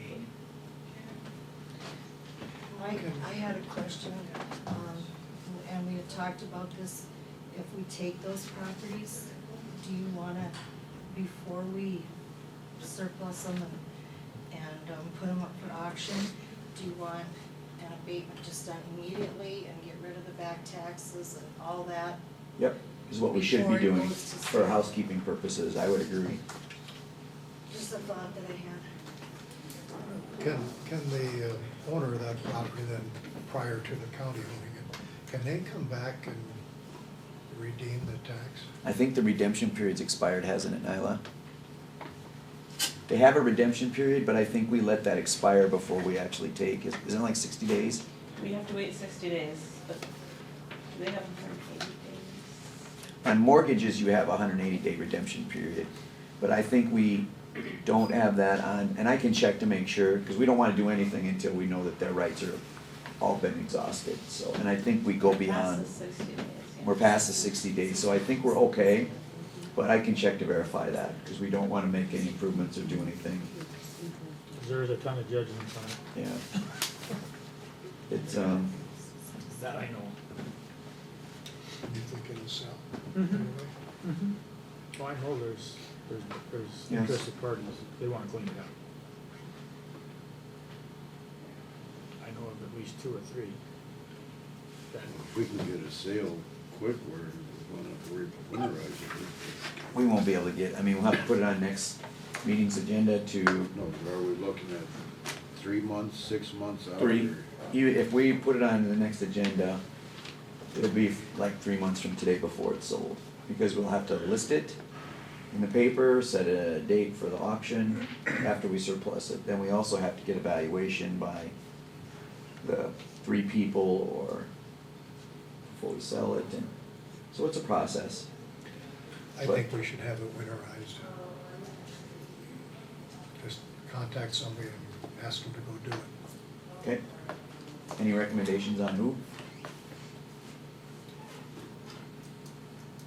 Well, there's numerous people in town here. Okay. Hayes can do it, Klugs can do it. Okay. Because you're leaving, right? I would do it, but I'm not motoring I right can now. try and make a call. Actually, we today can or just call, tomorrow. do you wanna call back, is it MDU or Camwell? And it's on MDU power. Do you wanna just have them leave the power on until we get it winterized and? Yeah, I can call them and Okay. see if Let's they're probably run gonna that. they're probably gonna charge us a Hookup reconnection fee, fee, yeah, you know, that's yeah. okay.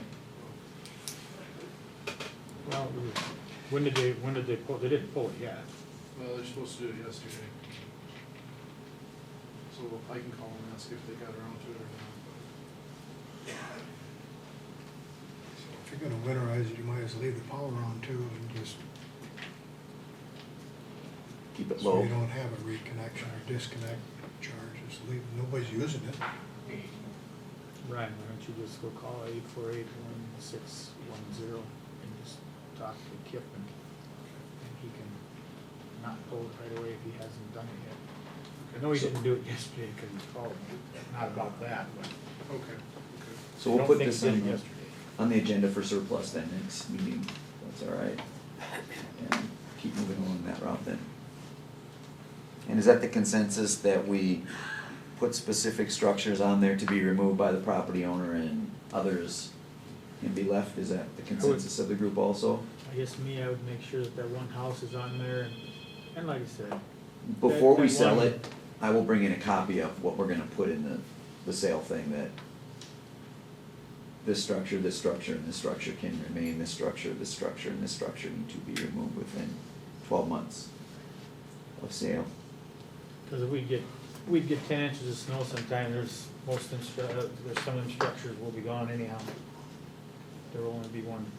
Oh, yeah, Get they'll much be any big, snow, yeah. so. And then, especially heavy snow. Yeah, okay, man.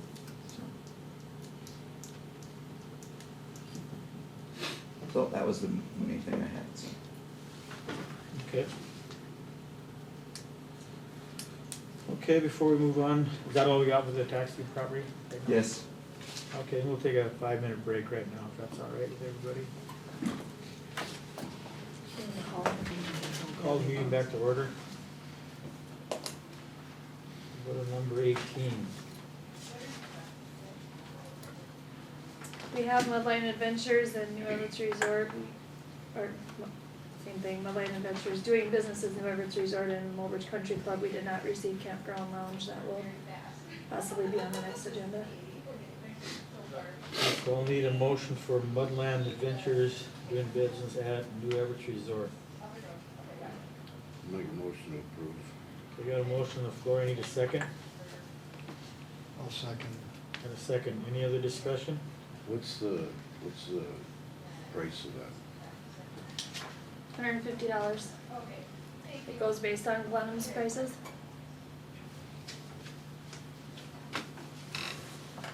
Any other discussion?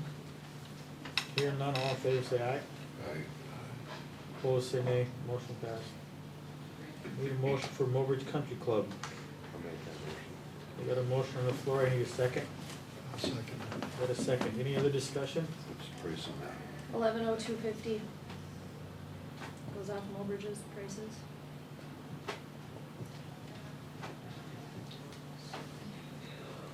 Any other discussion? Hearing none, all in favor say aye. Aye. Opposed say nay, motion passed.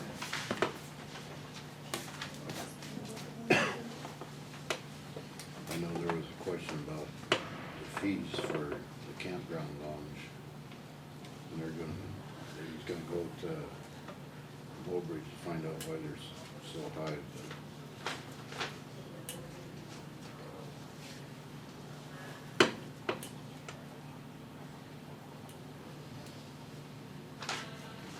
Okay, we'll go to number 19, discuss holiday closing dates.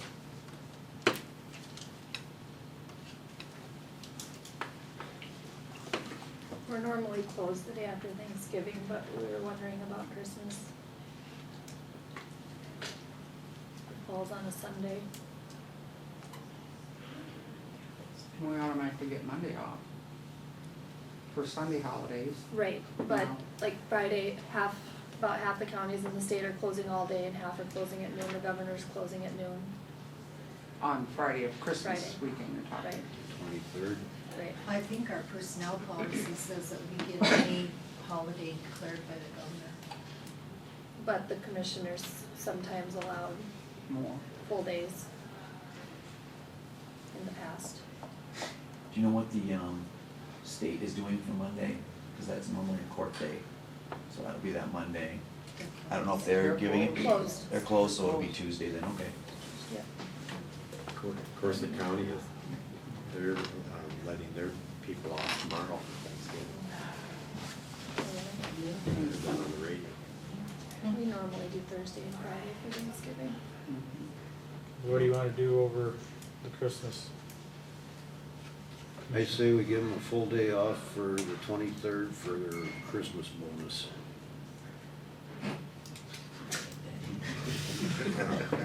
I dare you to write that there.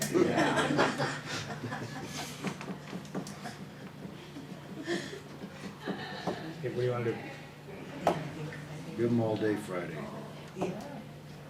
What's the rest of the commission feel? I think that's fine.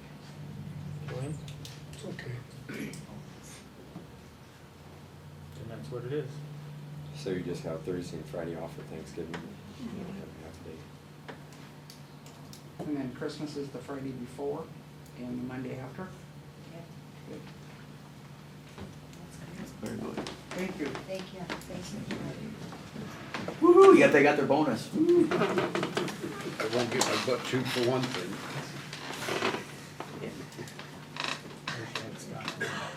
I do have a couple things if you wanna move to old and new business, if you don't mind. Okay, let's go to old business. I gotta try to see them, I wanna try to find that phone number, try to see where that guy's at. Okay. For a number. Actually, both would be new business, so. Oh, is there any old business? Let's put it that way. The only thing I had was about this property, see where we was at on that. We already discussed that. Okay.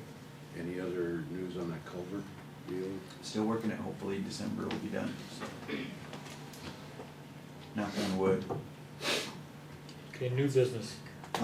As everyone knows, Marcy's Law, which was one of the constitutional amendments, was passed. As far as the guidance from, it's already taken effect. It went into effect I think the Wednesday or Tuesday after the election, so that would have been the 15th or 16th of November. I don't know for sure on my dates. 9th or 10th, I thought. Okay, yep. Anyhow, it's already in effect. The guidance that we are getting from the Attorney General's office, everyone has no clue what they're doing right now, to be fair to say. And how they're going to deal with it. Some bigger departments, like Brown County, has already hired a full-time person to address the law. I would assume Pennington County, Minnehaha, the other bigger counties. But we just don't know what the full ramifications and requirements are going to be with regard to law enforcement and the state's attorney's office with regard to providing notice to victims. But from what I'm seeing is, this could create another half-time employee between either the sheriff's office and my office, or each office, potentially. So just to give you a heads up, the law's already in effect, but when I was in court yesterday from noon to 4, I got 107 emails between different states' attorneys flying around. What are we going to do? What are the other counties going to do? What is the direction that we're going to go in, et cetera. And everyone is still looking to the Attorney General's office for guidance, and they are still trying to figure out too. So, just to give you FYI, that there could be significant expenditures that are going to be placed on this county and other counties due to the passage of that law. So the biggest thing is just to notify the victims when they get out of jail, or? If I run over your mailbox, you become a victim. And I have to provide you notice of and this is just my understanding. I have to give you notice of when the person was arrested, when their court date is, all the way through the process and through the restitution process. Somebody ran over 50 mailboxes in Sioux Falls, 50 victims that have to be notified. This is, And their definition of a victim is quite interesting broad. too. It could be in a murder case, relatives, cousins, aunts, uncles. We just don't know But from what the emails have been saying is this is gonna be another added cost that the counties are gonna have to bear due to the passage of this constitutional amendment, so just FYI, we may be coming back to you in another month or two saying you're gonna have to hire a victim's advocate to work between the two offices or not, so. But that's kind of the way I'm seeing it, is that, it's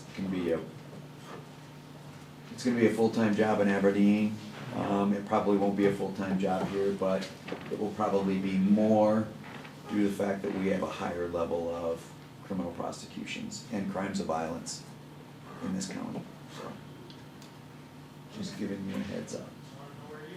And part of the notification comes from, like, if there's an assault or something aggravated, that person has to have due notice for when they're released from jail. So it may be a That part too. combination between the sheriffs, and you're getting the same Yes. lack of guidance from your sheriff's association, right? Yep, and, because we don't know either, but I'm looking at my civil process going up because of the number of contacts I have to have with these. And if they don't have a phone, I have to deliver paperwork to them, so that Personally. they receive notice. So, I'm a little worried about. Does the So- victim have any responsibility? No. That was kind of the thing behind this law, is that all of the requirements go on to the government, whether it's the county, the city, whatever, state, not with the victim, so. Because there are ways of finding when people are eligible to be released from prison. We already had to have some requirements already in place with regard to crimes of violence, things like that, victims' impact statements, victims' position with regard to sentencing when on felonies, things like that, and assaults. But this is increasing dramatically, so, and then we have no clue what direction we're gonna get from here on the state's attorney side, through the attorney general's office, or through the, can I say, there hasn't been any real guidance through the sheriff's association either on what we're supposed to be doing, and the law's already in effect, so. Is this gonna go retroactive back to the ones that are already incarcerated? Yes, that's my understanding. Yep, it's gonna be, they're still working it out, I mean, there's a lot of confusion and a lot of what-ifs that are floating If around. there's not a disposition and the case isn't done, we're gonna have to start doing this. Now, any charge crimed out after the date the law went into effect, we have to deal with, but there is some retroactive stuff that we're still trying to figure out what the responsibility of law enforcement's gonna be, what the responsibility of the state's attorney's office is going to be. And I would assume anyone that's getting out of prison or currently incarcerated is probably gonna fall into that too, so. But again, we don't have it, I don't wanna say this is what's going to happen, because we do not have any, other than they have the card done that gives the victims their rights and stuff, that's about all we have, guidance. And but it could come out tomorrow saying, this is what's gonna be required of all the state's attorney's offices, or this is what's gonna be required of all of the sheriff's agencies or law enforcement agencies. It could happen that fast, because we're already supposed to know what we're supposed to be doing, because the law already went into effect, so. It could be, just giving you a heads up, we are all out there curious, but I would assume it's gonna end up costing us more, and Does your software track any of that? none. I don't know if the sheriff's department does, but I don't have any victim tracking software. But a lot of other counties have already said, we're just gonna hire a full-time victims advocate, or to take track of all of that. Did everybody understand the legislation? Did you see it? Came across that on the amendments? I mean, it was, This I was thought, one I that- thought confusing when people are Well, trying and to the read it. but- sheriff's association was against it, and the state's attorney's association was against it, but on its face, it kinda looked like a good idea. Well, what is a misdemeanor?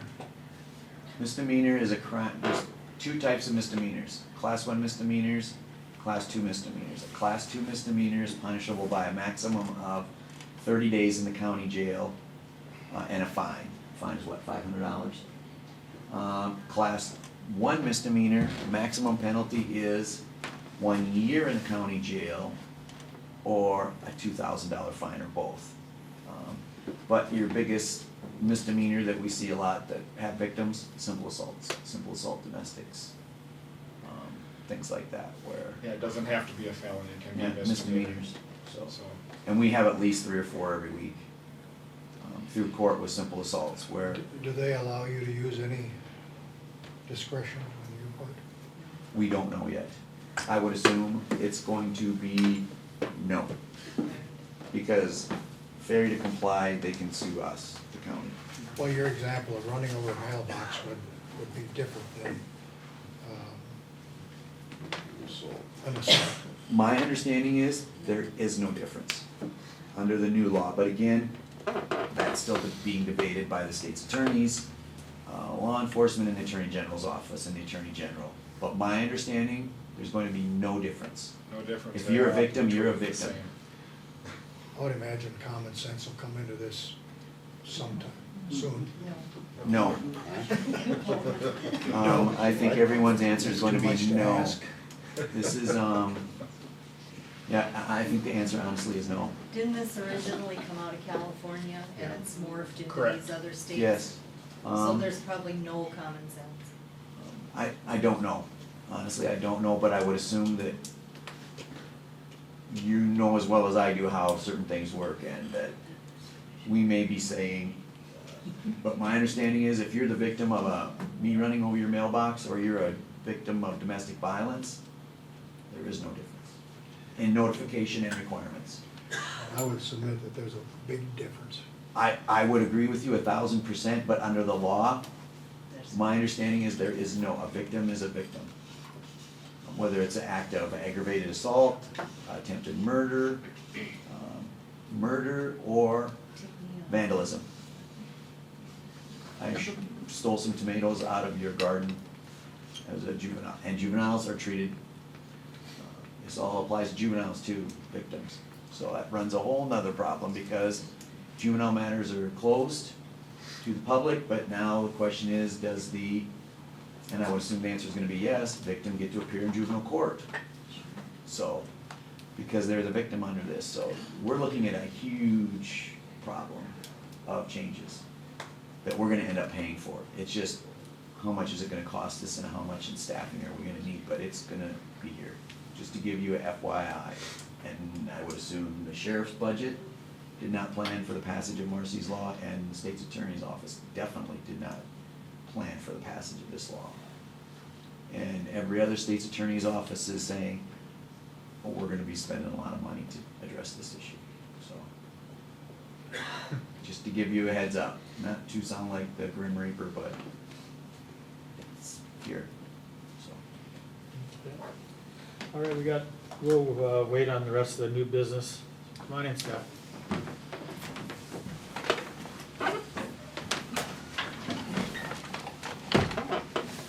I guess Floor is so. yours.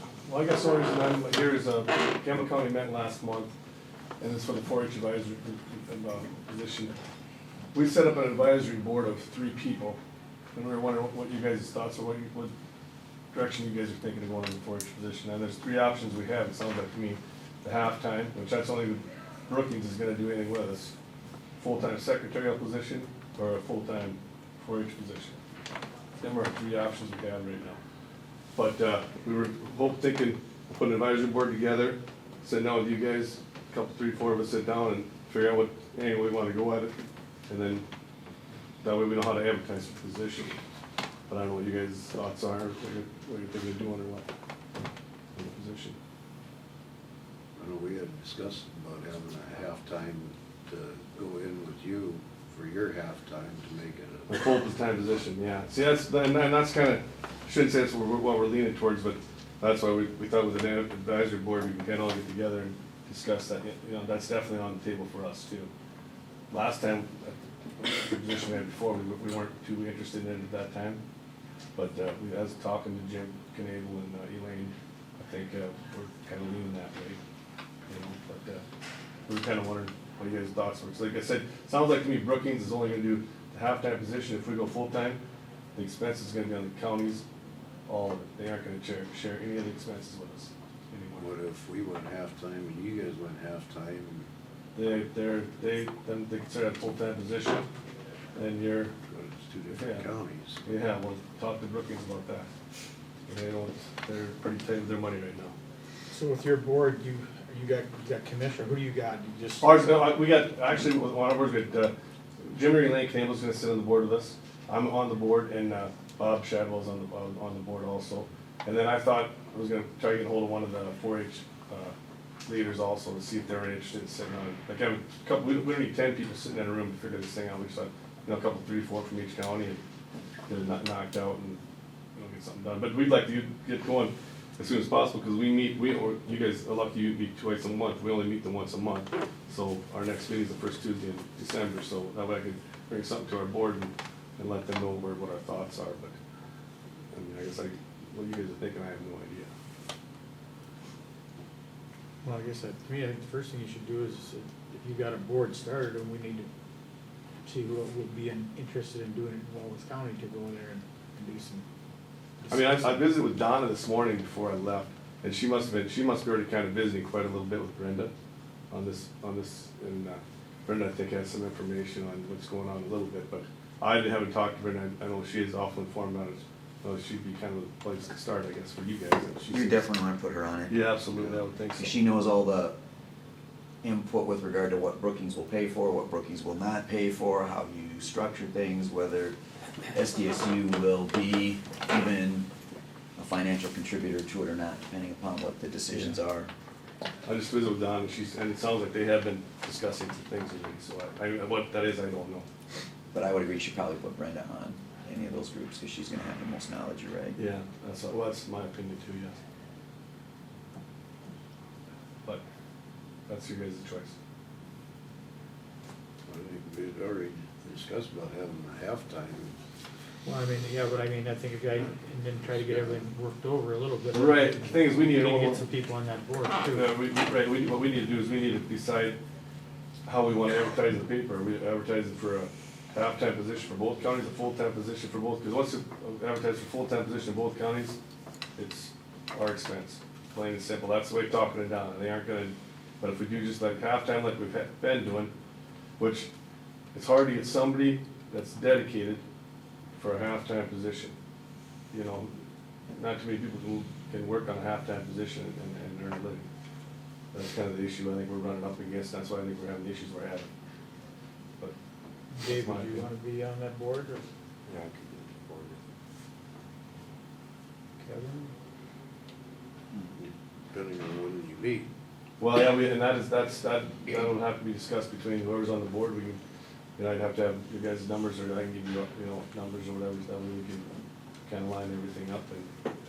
And I visited with Donna, and she said that she could take, if she couldn't be at the meetings, she could at least be somehow on the phone if we have any questions for her. So, I could do it if we met in the morning, I can't do it in the afternoon. okay, and I think days would work better for her, because she's working at that time. I mean, I'd have to see how I know, I'm sure this week is nothing because of Thanksgiving. It'd have to be, I'm thinking next week sometime. But if I get you guys' numbers or something, I can contact our people and then see what works out. Do you wanna have Brenda try and coordinate, if we're gonna go with Yeah, that Brenda would be and- the best, and then. Brenda and Commissioner Hogard and Commissioner Seaman, and have Brenda try and coordinate it, she knows everyone. and That their would probably be numbers. the best, and, yeah, I'd be fine with us too, as long as we get something. I can stop down and, I can visit with Brenda too and kind of let those on our advisory board and go from there. The only thing we would like is out of the auditors, so when we would meet, we're gonna probably need like your benefit package stuff to compare to the counties, because according to, I don't know how that works. We have to have one county, it's gonna have to, if we would go, if we would go full-time position, we would have to go like one county, then basically the other county would have to reimburse half. 'Cause you Yeah, can't- they would be either a Campbell County employee Right, or a or Walworth County employee. So we thought we'd, see the difference in benefits, and that's something that the wise boards can look at. Yeah, and then the other county would reimburse, yeah. You're not gonna have a joint employee. That's kind of my understanding how we have to do that. Yep.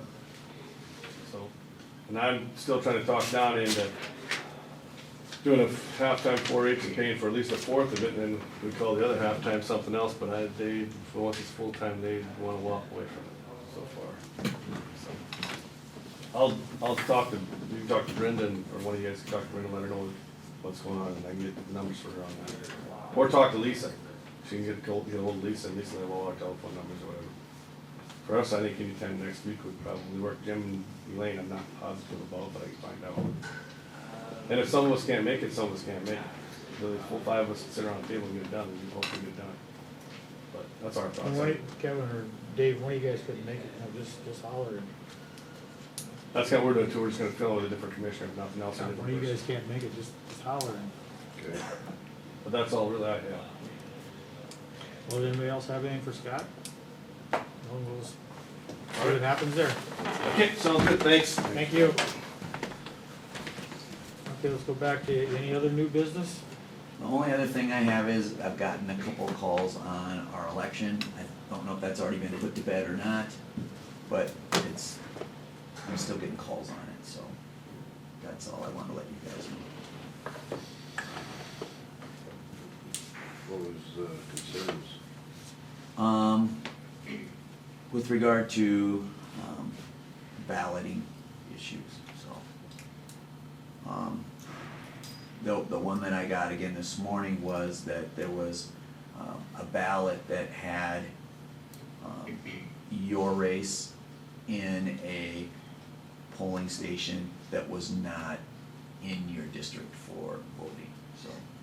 And I think you kinda already addressed it with Mr. Houck and some other people, It's been but- addressed with the state as well. So, The state advised the person that emailed them what the next step would be in the process. Was it a ballot or more than one?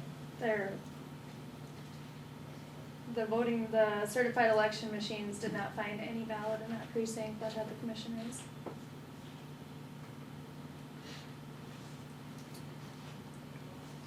What was that? The machine did not find any ballot in that precinct that had the commission race on it. They said it was, is what she said. Well, there was a claim that it was, and the Correct. machine said no. Correct.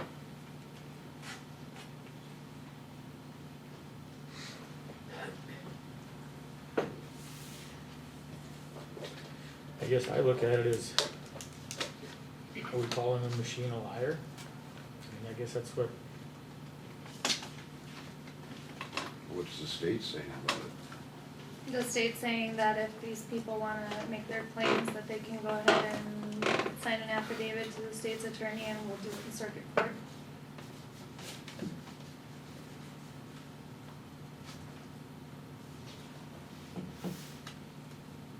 Have you received any of them yet? not yet. So you've had complaints about it yourself, Yes, more than one? yes.